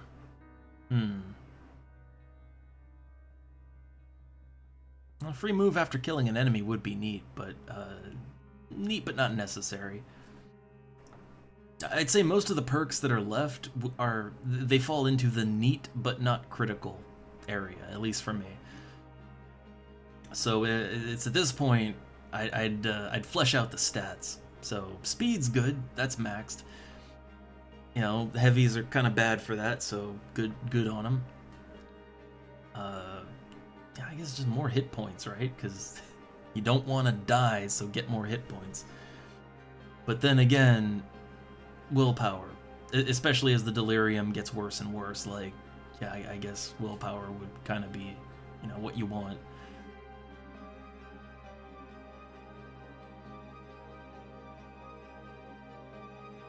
I mean, I do have I guess I have the points to get like one of each. Yeah, I get one of each or 2 points more strength, but well, willpower will probably do better for me. And just make sure those all took. Yep. Okay. And okay, Citizen Eileen here. I don't want to transfer. She leveled up. So let's get that taken care of. Master Marksman, that is a yes, get that now. Honestly, a character like this that has, a sniper in Synedrian armor with a Synedrian rifle, like you're kind of on the threshold of maximum accuracy, I think. So you probably could actually afford to take Daredevil, and with a sniper rifle, I mean, that 10% damage would be a lot more damage. That'd be 12 more damage. But I don't know, I do kind of like just having crazy accuracy. I feel like you can never have enough accuracy, honestly.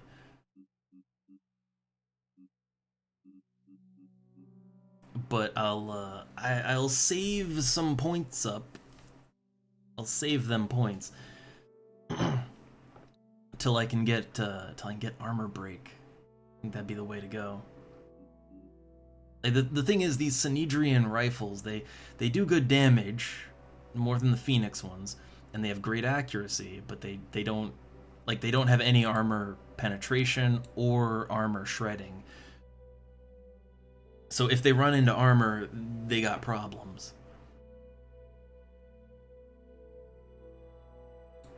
So being able to do like even just a little 15-point armor break, that would be nice.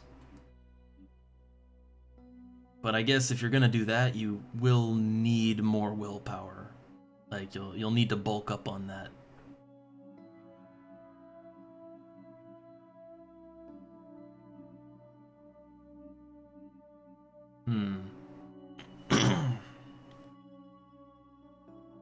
I don't know.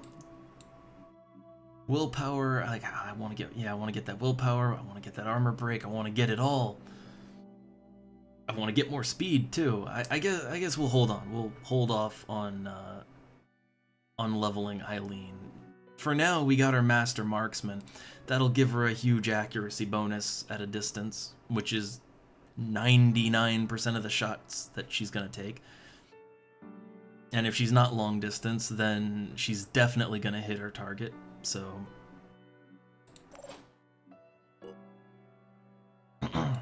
alright, Willem Dafoe leveled up, and he's, I mean, he could use a couple of things.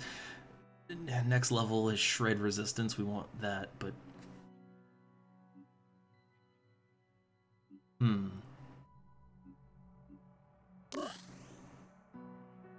but I'd say more speed for him, just so he can maneuver into a good position. Like being able to maneuver into a good position to not die, it is kind of important.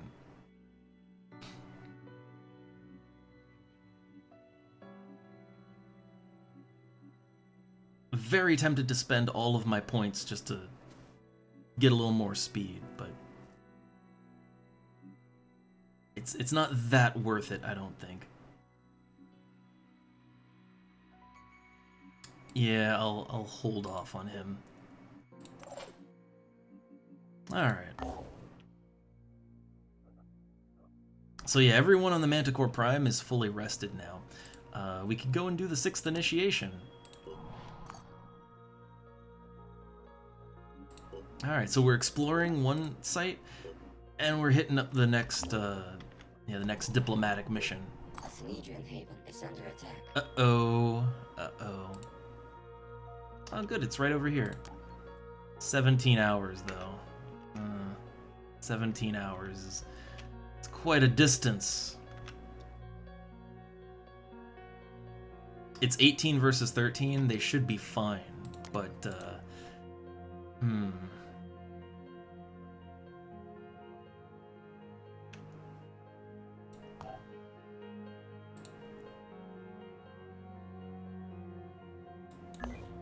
So how long does it take me to get back here? 2 hours.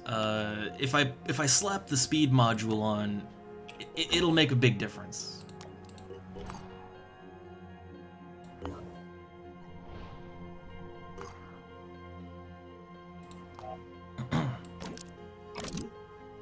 Oh wait, that's the Chimera.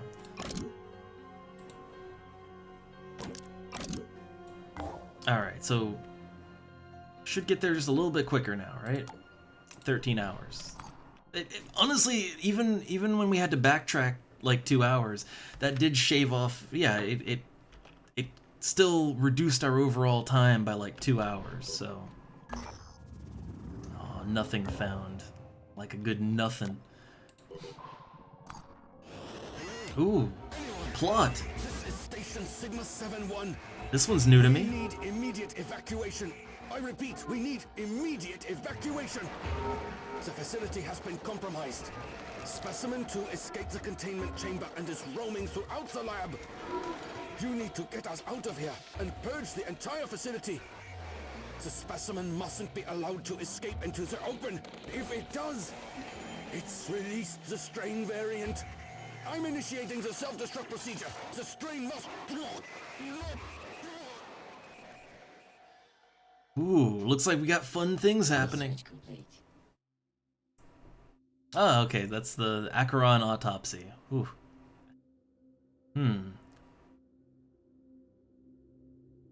Alright, let's see. The most surprising fact arising out of the autopsy is the Acheron is genetically mostly human. So it's much closer to us than any other Pandoran species so far encountered. Huh. So the only noticeable resemblance to our species is the atrophied human body suspended from the creature's oversized limbs and carapace. So yeah, they basically just spread the mist.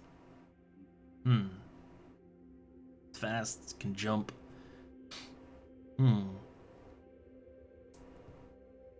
Use attacks of a various nature. Ooh. A call for help. Picked up a distress call from some sort of lab. Warning of containment breach. Alright.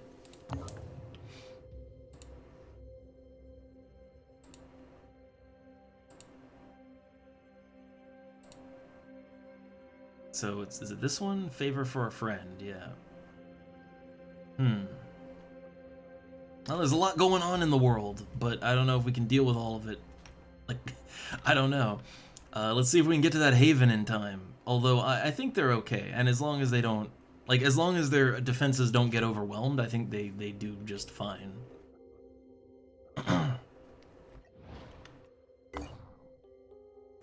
Production complete. Redeemer. Which is just a module, I think. Also, the Aurora has finally gotten over here, so...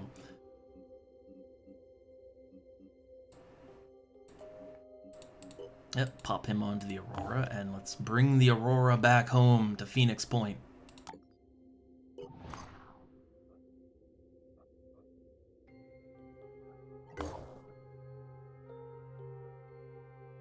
Okay, and the Sphinx is gonna chill there. I mean, I don't know. It's in a good spot. Like it. Yeah, they have medical facilities there, at the very least. Yeah, they get 4 hit points per hour for each medical facility in the base. I don't think there's...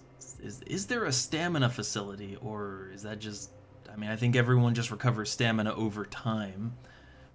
And then there's the module for the planes, but... I think that's it. Oh, no, living quarters. Okay, so the living quarters, that is where they... Yeah, that is where they recover their stamina. Okay.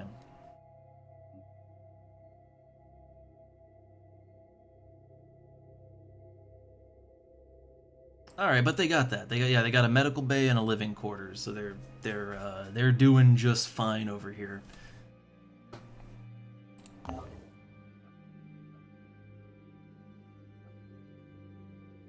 Could go explore.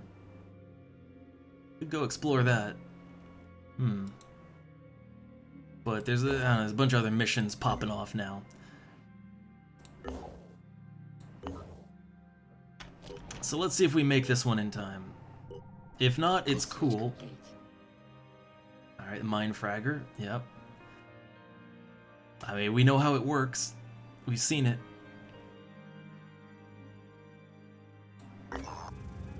The science of madness.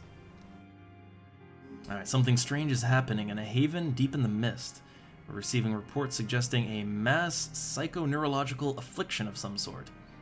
Bet it's a delirium-related incident. We have to investigate it as soon as possible. Might open a new avenue of research that can help us deal with the Pandoran menace. Yeah, so see, now all of a sudden, bunch of shit's popping off. Oh, what is this? Wait.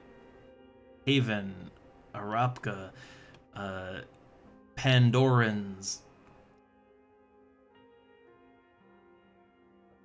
Like, it's infested? Like, there's no more humans left? Or what are we talking here? I mean, let me do a second save on the geoscape, because I feel like... See, now I feel like a lot of stuff is just suddenly happening. So can we get to the Haven in time? We can! It doesn't feel terribly worth it to help them. You get a little Sanhedrian bonus here, which is nice. But, you know, 3 points, right? But, yeah, only 47 tech, 197 materials, 84 food. And the chances are... Like, chances are that, we'll probably use as much ammo as we get rewards here. It's because of that one, penalty that is, it's lowering the rewards. If it wasn't for that, it'd be worth it, but yeah, we might actually spend more doing this than we earn.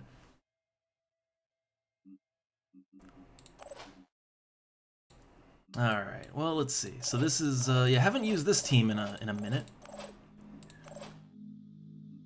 I was just thinking if I can, anything I want to slap onto any of these, but I don't think so. It's a solid team.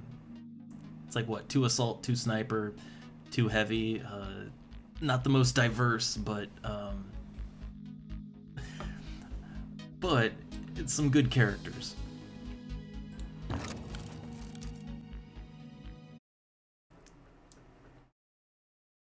Let's get in there. Although also, I hear one of my cats is squeaking.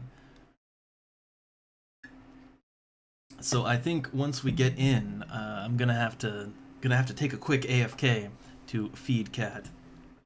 Also, not sure how much longer we're gonna go even.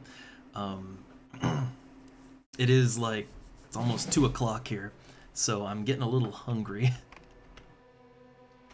Don't know when the wife's gonna be in either. But, yeah, just a little Haven, just another Haven defense, right? Let me save here.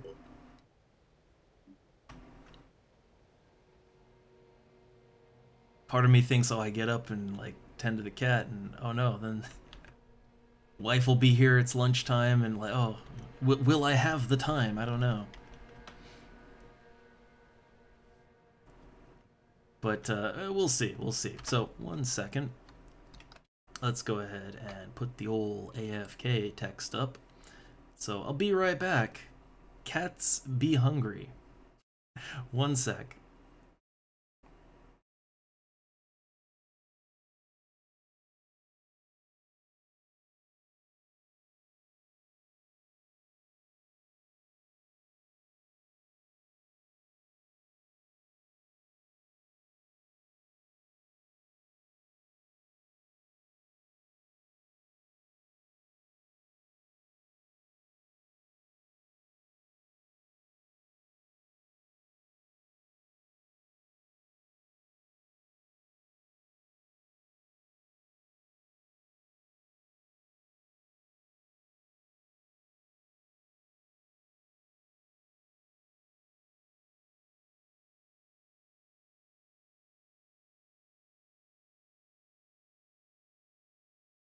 Alright, I'm back.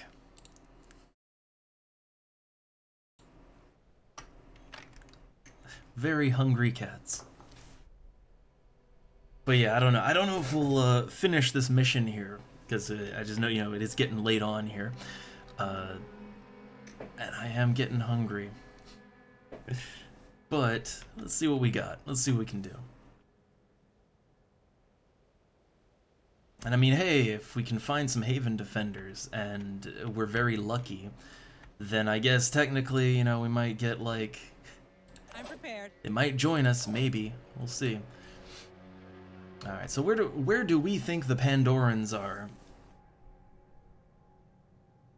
I feel like they're usually on the the literal exact opposite of the map, usually, but not always. Not always. And it's not always a smart idea to send a guy up onto a rooftop either. Alright, we got a melee one.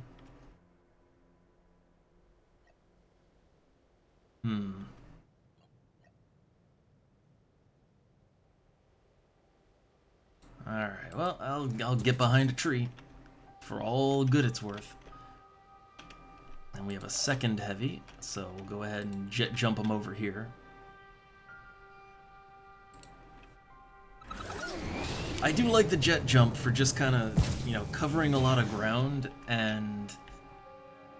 yeah, like just sort of giving you a basic idea of where, you know, where the enemies are at, right? Oh, we got snipers. So, one sniper that we gotta worry about. I'm gonna go ahead and sacrifice this man. I'm like, look, we only need 1 out of 6 civilians to live, right? You only need 1 out of 6. Come get some. You know what I say? I say them's good odds right there. So. Oh. Just suppressing. Unfortunate. Unfortunate. Here I am. Let's do this. Like, even with all that accuracy, we still missed.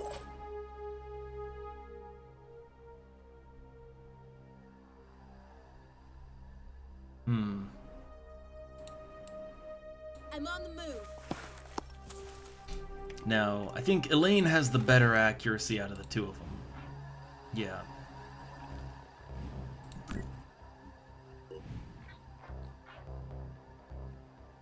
I don't know that either one of these is going to be great. Yeah. Okay. Let's show 'em what we can do.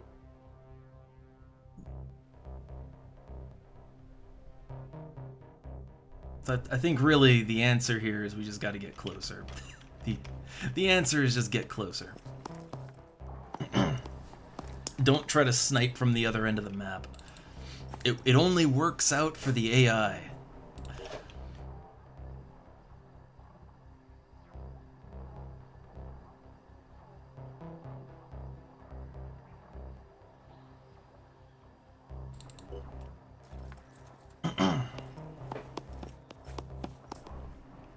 Okay.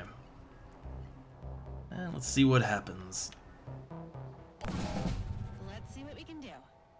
And as long as they go after the helpless civilians, we should be fine. Oh man, it's those invisible Synedrians again.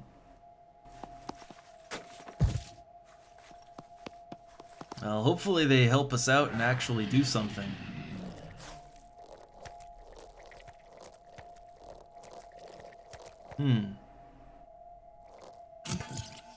Okay, that's certainly a move. Did it do anything? Oh, infected. Ooh, they got a big one. They got a big boy. Okay, that's gonna make things rough for the sniper.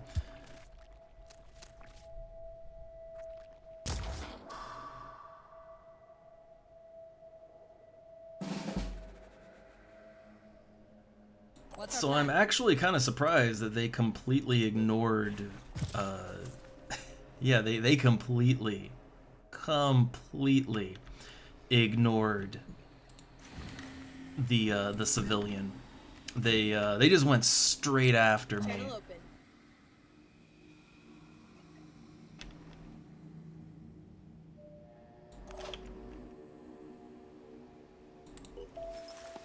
Like, I'm gonna try and... I'm trying to use this civilian to my advantage, but they just kind of want to go after Lambda here. And then my sniper that's further back. So if we can, I'd like to capture one of the Acherons. I don't think I've captured an Acheron yet. I don't think I have anyway. I might be mistaken. But if we can take it, I'd like to try. Ready to fire. But our snipers are our stunners this time around. So I gotta deal with the threats before I can really work on that.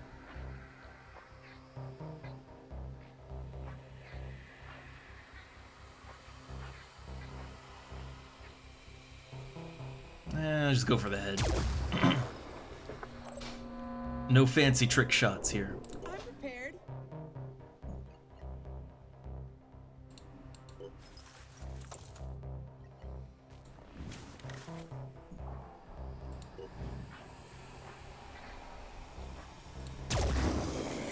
Okay, sniper down. That's the big thing I was worrying about, was the sniper.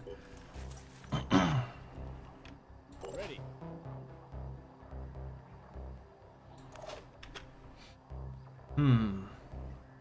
Oh, they've got quick aim. Okay. Yeah, quick aim. That changes everything. So let's just position ourselves so that we can shoot around his shield. Here I come.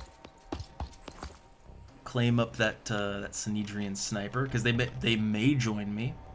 Probably not, but they might join me. Can never have enough snipers.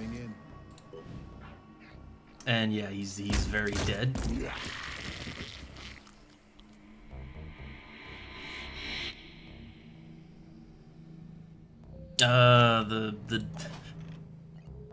The delirium gas. Okay. I'll just overwatch it. Can't wait. All I can really do there. Already there.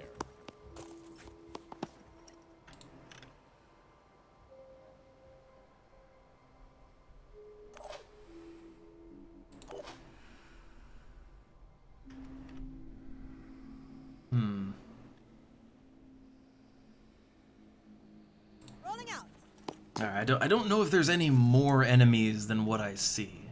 You know? I don't know if there's any more, so I'm just gonna be cautious. Area covered. Alright.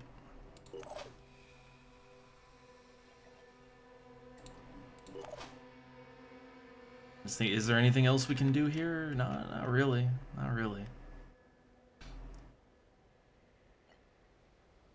Yeah, just end the turn.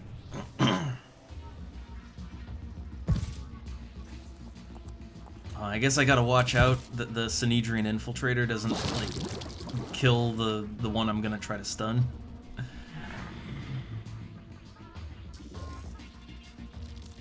So the moment that guy moves, he should trigger all the Overwatch fire, like all of it. Oh no, right, not Overwatch, but Retaliation. I gotta watch out for that.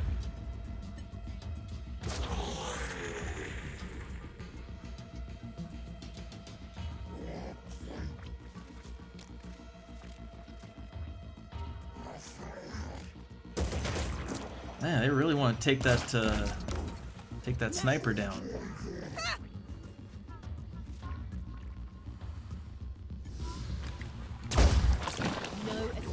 And that should, yeah, okay, there we go. Taken care of.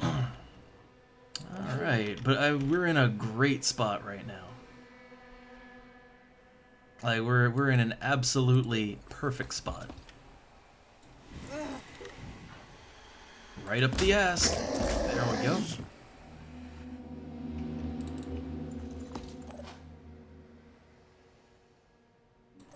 Okay, let's whip out the stun pistols and let's see what we can do. God, the map is just covered in acid fog. Receiving loud and clear. All right, so yeah, it's gonna take a lot. Like, It's gonna take a lot of shots to take this thing down. I already know that much, but let's see what we got. Wiring targets. So it doesn't really matter where I hit it. Yeah, because paralysis, you know, works different. You need 90 points. 90 goddamn points to paralyze this thing. Ready to fire. Like, we are gonna unload everything we have. And I'm not sure. That still might not be enough. I don't know. We'll see.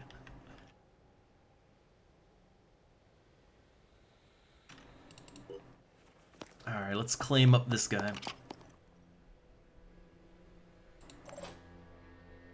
Alright. So... Oh, they got a... They have a stunner. They've got a stun pistol. That's good. Unfortunately, they're a little bit on the slow side. But they do have a stun pistol. So they can help out.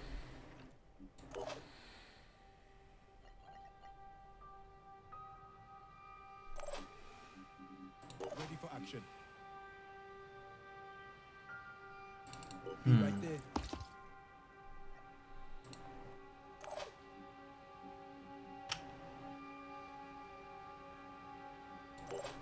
Ready. Alright. So, it's gonna be a little tricky to not kill this thing. I'm gonna be honest, it's gonna be hard to not kill it. But I'm gonna try. Yeah, see, every time we do anything, that reaction fire, right? Oh, god damn it. The panic is setting in.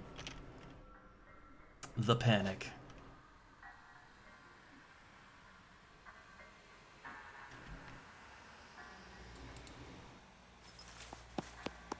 Alright, next turn they can help out.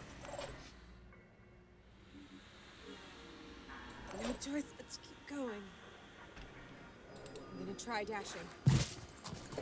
So yeah, this one, like, I'm kind of going out of my way and taking a lot of damage and all that, but I'm trying to, I'm trying to take this thing in alive, right?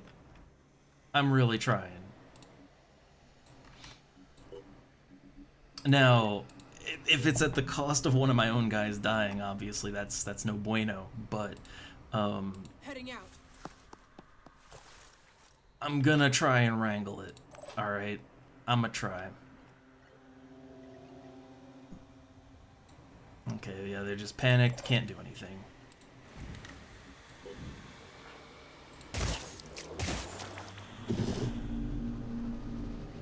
Oh, need to reload. Reloading. Yeah, I'm gonna be honest, I'm actually not sure we have enough, like, enough tranquilizer shots to actually bring this thing down. We might not have enough.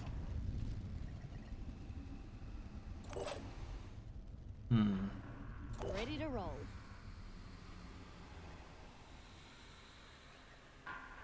Alright, yeah, no one else, oh, we'll see. We'll see. We'll see if we got what it takes. And it's just kind of running, though. I don't like that.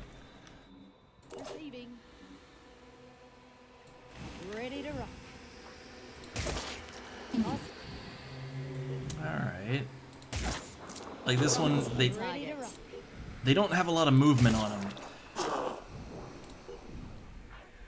But they're at least accurate enough to hit all their shots, so that's good.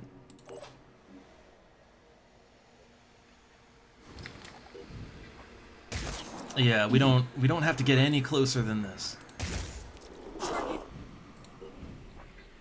And I'm manually aiming each one of these just because I want to make sure it actually hits.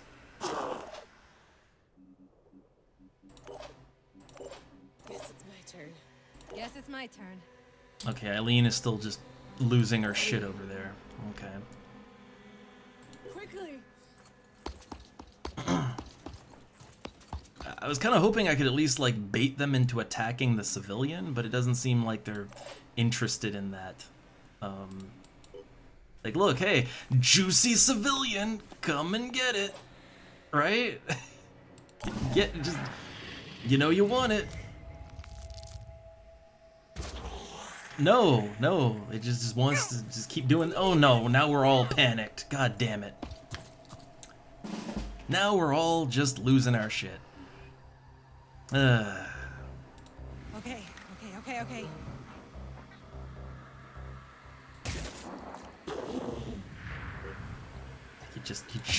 You just need to get that paralysis. It's all you need. Nothing else matters. Just fucking paralyze it. Hostile, unharmed.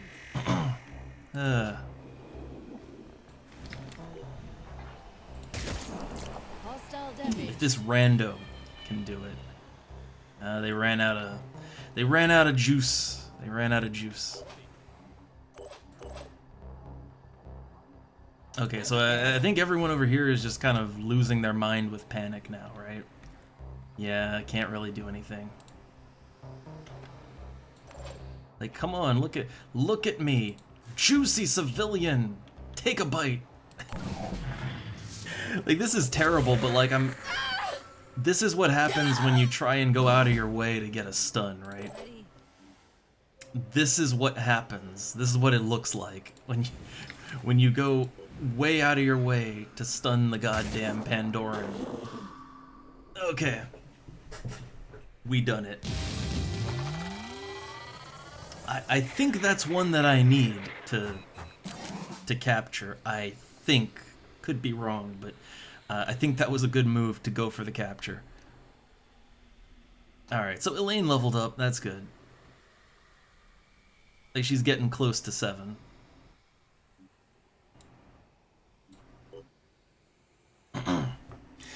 Now, here's the real test is like, okay, when the tally comes in at the end, have I spent more resources in ammo than I gained?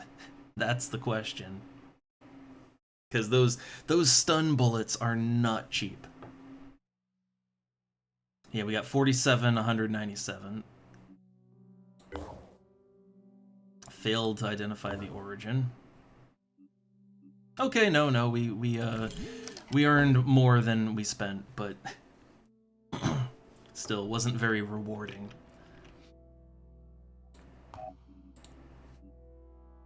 Okay, and Elaine here, so she's up to 6 now.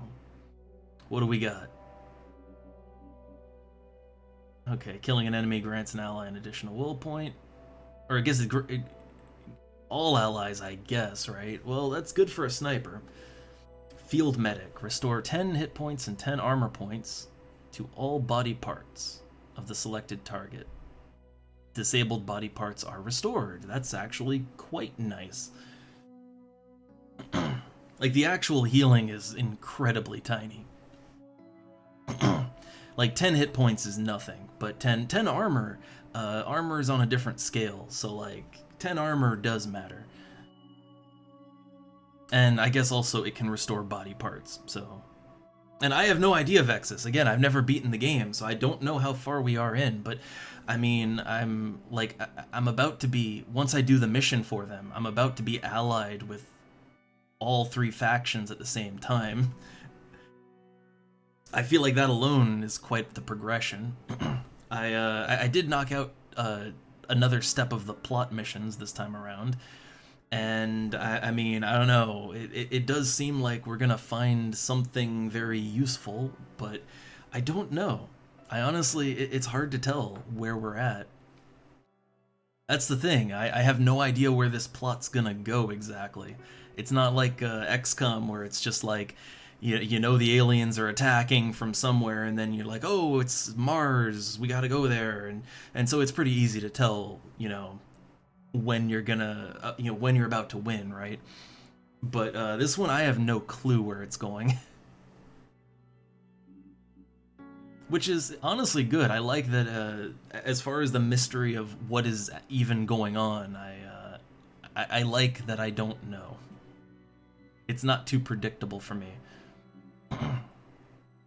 And I guess there are multiple ways you can end it too, but like, I don't even know what... The only thing I see as being a possible ending right now would be New Jericho seems to want to nuke the Pandorans, which I don't really know how that's supposed to work. Because they're literally everywhere. So that feels like it would not be very smart to do.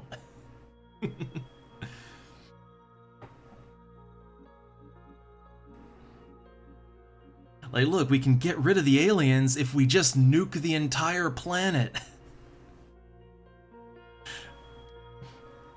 I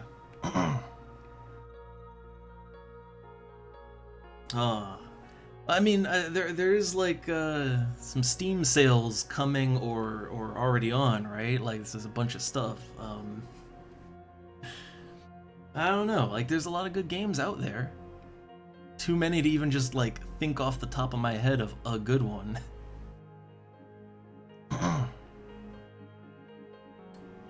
Let's see, what's this one? When you take an Overwatch shot, you fire twice. Oh yeah, that one. That one's a real good one. I'll take that. I don't know, like, killing an enemy and then that giving will points to everyone, that does seem pretty nice.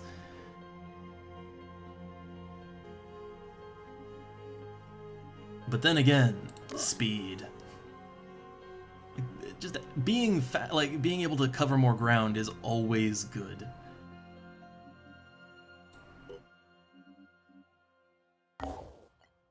Alright, so we saved that haven, that's nice, but some other stuff came up.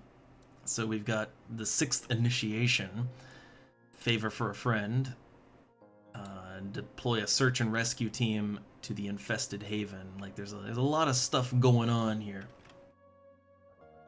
But probably I want to deal with the disciples first, just so that we can climb higher than 74%. Okay, crew of the Sphinx is healed. Oh yeah, there's new research too. Yeah, the Acheron vivisection. We definitely want that. Like, I don't think it's a critical one or anything, but we do 10% more damage to them if we do the research, so that would be nice.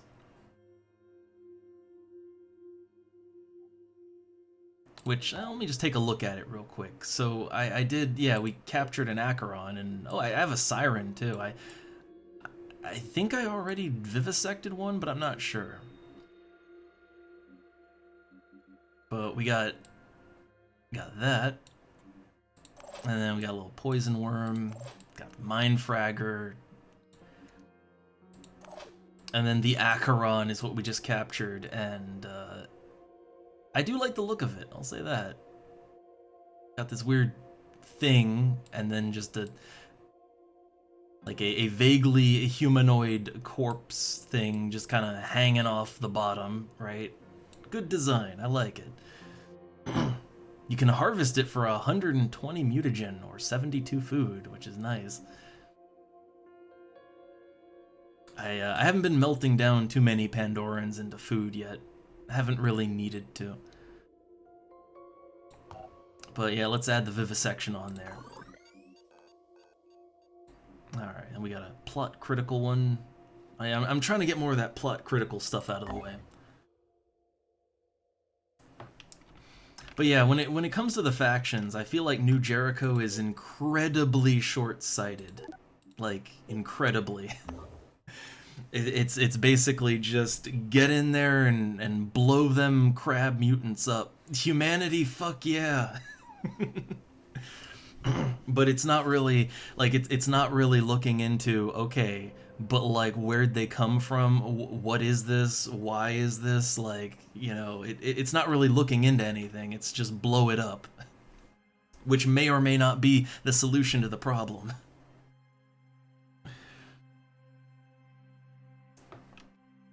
I mean, I think the Synedrian, like, no, we can peacefully coexist with the murderous crab mutants. That also is not a very good philosophy.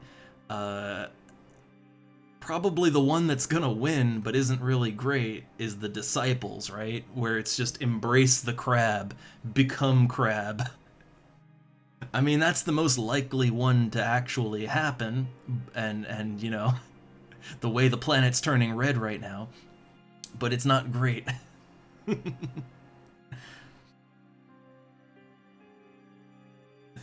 Yeah, just blow it up. If it doesn't work, just blow it up harder.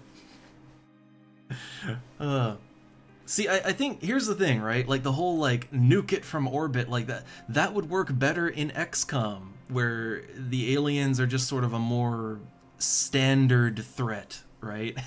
Like, yeah, you can launch nukes at the aliens, UFOs and stuff. That works in XCOM. But like here, it's like, you know, it's mutants that are just coming out of the oceans. Like, you gonna nuke the entire ocean? Like, what? Like, how you? Yeah, what's the plan here, right? Like nuking the entire surface of the planet would in fact be bad for surviving on the planet. But that sounds like what the plan is. Alright, let's see. So I got, yeah, that research lab's coming up. That's nice, because we got so much research going on.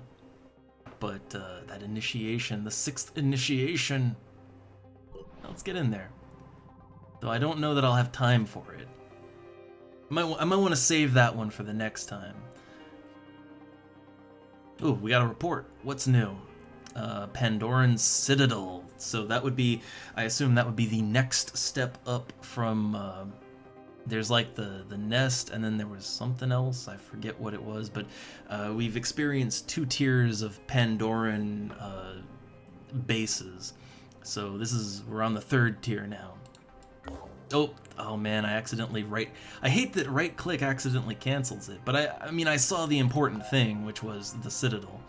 But I think you can just go in here and look it up too. Pretty sure, right? Would it be under lore? No, let's see. What would it be under? Maybe just Pandorans? This list is getting real long. Yeah, here it is. Pandoran Citadel. An apex mutation is being developed in a huge cavernous structure. Poses a serious threat to human life on Earth. So I take it that's, you know, that's gonna be the real shit mission, right? Because yeah, the nest isn't so bad. The lair is a little trickier, but not that bad still. But yeah, the Citadel's gonna hurt. I can feel it.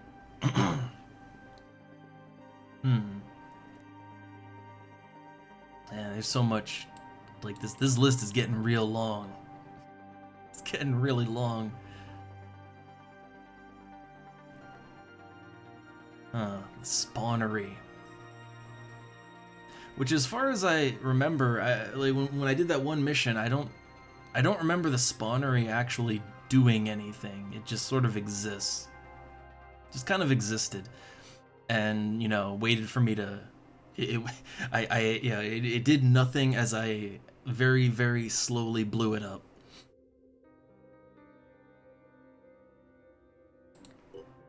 All right.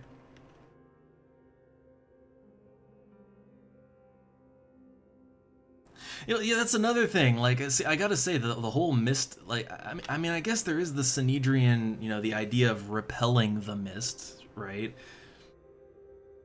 I guess that could work, but other than that, I mean, yeah, how do you really, you know...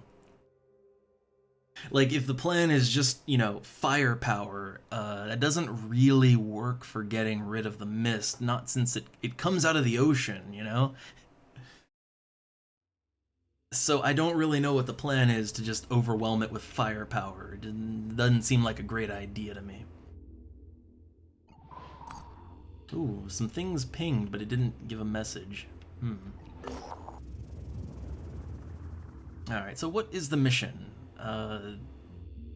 Yeah, okay, provide data from the alien structure. Go in, perform the scans, and get out. Unclear what the data is for. But I guess, this sounds like it's gonna be a longer one. I mean, the big faction missions are usually a little, at the very least, a little harder than other missions. So what's this over here? Ah, yeah, okay. It's the site we already cleared. A lot of question marks. I feel like I should probably go investigate some of those. But, okay, yeah, I got things just building, researching. Ah, okay. Well, yeah, I guess I do have a couple of places where the radar is still expanding, or the satellite coverage is expanding, because I did get like that one research that expands the radius of your surveillance by like 25%. So I think like all of the circles have been growing just a little bit, right? Yeah, I think every circle's been growing a little bit, and that's kind of what you're seeing now. Which so okay, this is what I thought it is. That's this blue circle right here. This is a mist repeller zone, right? Because like at the very middle of it is the Synedrian Haven. Yeah, I haven't seen. I think that's a mist repeller. So okay, they do have repellers in one location, just one. I don't really understand that. Like, why is there only one singular mist repeller anywhere in the world right now? Because like right now there is literally no mist in Australia. Well, okay, there's a little. There's some mist over here. I'll give you that one. There's some mist over here. But other than that, there isn't really any, you know, like there's not really much going on Australia right now. So I don't get why they have a repeller, but like, you know where we could use some mist repellent? We could certainly use that over here, right? Where the entire map is red. Could certainly use it. I see. Okay, that's the prototype. I guess that, okay, you know what? I guess this explains why I haven't seen the mist repellers pop up, even though I saw the tech get researched. I guess, I guess I physically can't get over here yet. Like, I need more, I need either this circle, which is at 77%, I need either this to discover a location somewhere over here, or when this is done building its radar, or, you know, satellite uplink, and it starts expanding, I need that to detect something, and then we can get over here. Because until that happens, I can't physically get there. But I assume if I get over there, I assume like we could help them to spread the technology. I assume, right? So can't wait for that. Because right now, it's getting kind of oppressive, all this mist. Alright, but, okay. Yeah, so this, I assume this mission will take a little bit longer. It's after 2 o'clock here right now. I'm starting to get very hungry. Also, my throat is starting to get very sore since I haven't been streaming for, you know, a few days. It's been like a week. So, you know, the throat relaxes, but now I'm stressing it again. So, I think probably now is a good stopping point for the day. We'll main save to it for now. But I feel confident. I knocked out some plot missions, defended a haven. We've got lots more research done that we needed to get done, and the armor penetrating New Jericho weapons. I'm really happy with them. They look good. They seem to be purely an upgrade, honestly. Which, you know, about damn time. So, yeah, new weapons. I've been getting more gear for all of our guys. Plot stuff getting done. I feel like we're getting back on track again. And we're getting a handle on things again.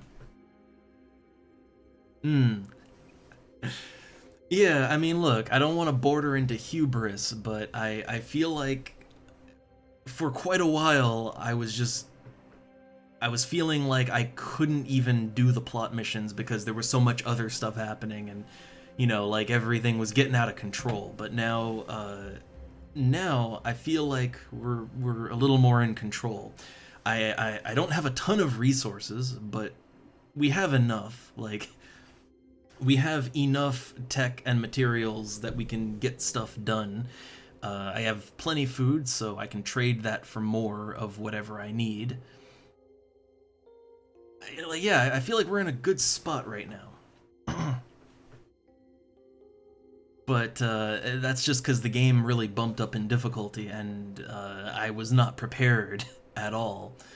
And now we're kind of catching up to that bump in difficulty. But I'm guessing, you know, it'll happen again, and well, we got to be ready for that.